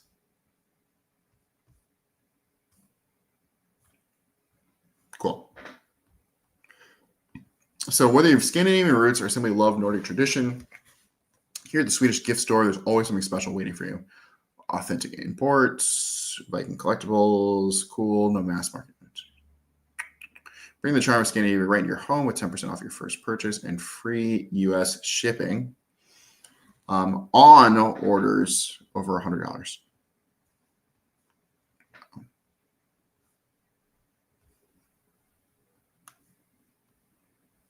Okay, cool. We got a picture. So it's Facebook ad. We got a Google ad.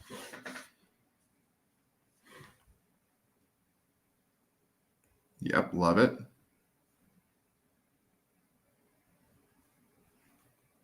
Authentic, unique. Okay, yeah, good job. We got a squeeze page. So welcome home, Vikings. Get 10% off your first purchase and free Dollar Club membership because everyone's welcome here. You don't have to be Swedish or Viking to join us. It's funny. I'd like put a period here. There's like some tiny copy things, like the copy editing things. Just go back, check. The PS is funny. There's like an extra space though. Try now. So email sequence. So people opt in. Hey Viking, that's Swedish. Welcome to the club. Hi name. Hi Rod. Welcome to our little piece of Sweden here in America. Founded in 2022 as a family-owned business, we took the mission to honor and share our heritage and traditions. That's why we created a place where you can get everything you need to bring home the beauty of the Scandinavian culture. As a thank you for joining us in celebration of our roots, here's a code you can use to obtain 10% off your first purchase. Boom, Viking, shop now. Great button placement. Remember, here at the Swedish gift store, you'll always find a meaningful gift, keepsake, or treasure waiting for you. Because regardless of your roots or the place you live, we believe that heritage connects us all, and what a better way to connect than sharing part of what we are with you. Thanks for joining us. Cool. That's a great welcome email. Oh, you mocked it up. Like still, there's a couple like things like here. There should be a period. So just go back through. Not biking, Viking. Hi again. Research different options in your life. What we could sell.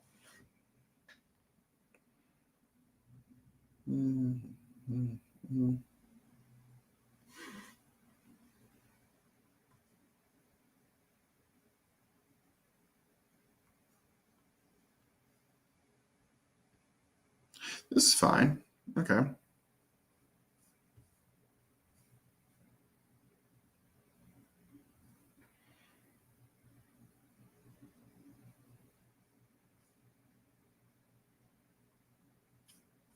Okay, well, yeah, no, these are good emails. This is a good welcome sequence. Good job. I love the mock-ups too, just so you can like get a sense of like how much space it's going to take.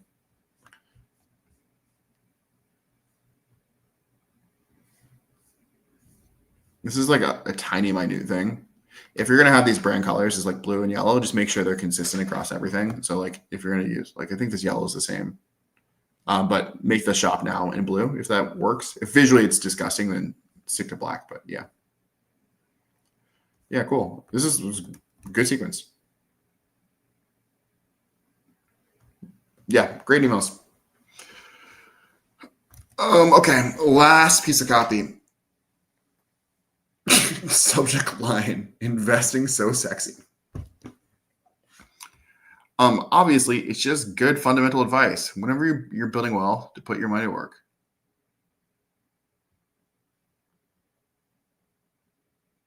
Wait, okay, I'm not clear. What is good fundamental advice? Is it investing is so sexy? Was that a typo? Because investing so sexy is not advice. But we'll carry on. But in this case, the reason is way more fun than that, because investing is literally the sexiest thing you can do with your money right now. Think about it. You're making gains while you're sleeping, while you're eating breakfast, while you're taking a shit. Why is that sexy? Well, passive income by itself is incredibly attractive. So when you pair that with positioning yourself in place that could 10x, while everyone and their grandma is panicking about AI taking their jobs, the confidence boost you get from watching your portfolio grow is unmatched. More people are desperate for financial security than ever. In fact, a lot of them are scared shitless. So if you're willing to put your head down and master the investing process, the exact position strategies I break down in the premium newsletter, you can literally flex on everyone grinding their soul for the next decade. You have more freedom, more options, more peace of mind than 90% of people. And if you're already investing, this one period of volatility can make your entire year. Smart investors get rich when everyone else is freaking out. Anyway, I just figured I'd tell you why investing is sexy, because making money while you do literally nothing, that's hot and way better than begging your boss for a raise. The window we're in right now, where positioning yourself ahead of the crowd is still possible, is exceptionally rare. Don't waste it. The best is ahead. Victors. Upgrade to premium and get the exact plays I'm using to build wealth while taking a shit. Okay, interesting email.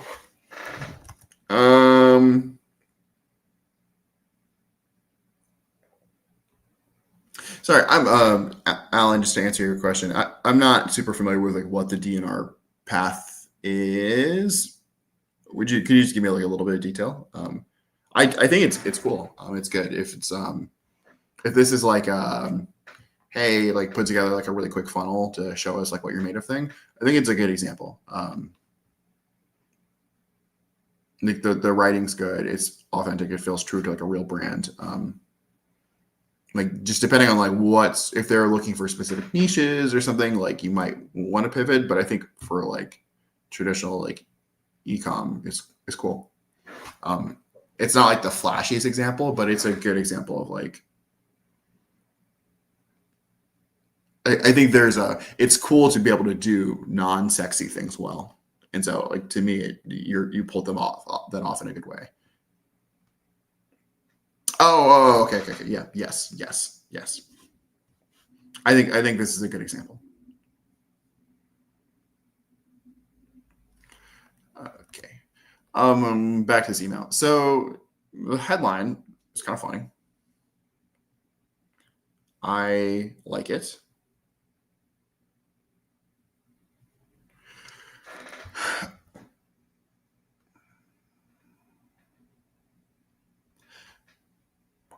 I think what matters a lot here is like your audience.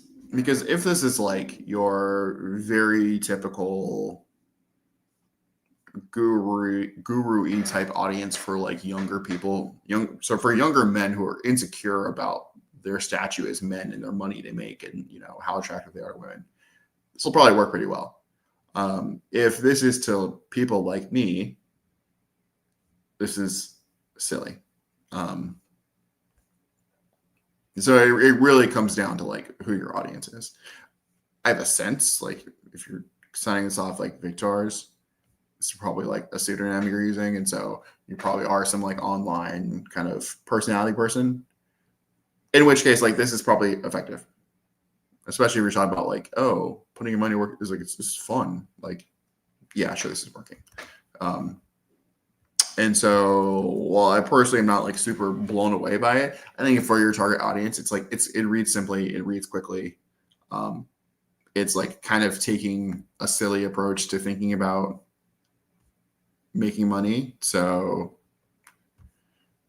it's probably correct for the people you're trying to reach. Yeah. And yeah, that was the last one for today. So I guess that's the end of the stream.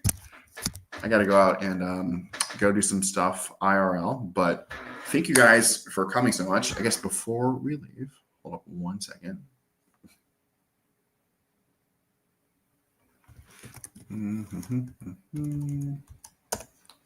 Just make sure I get this link.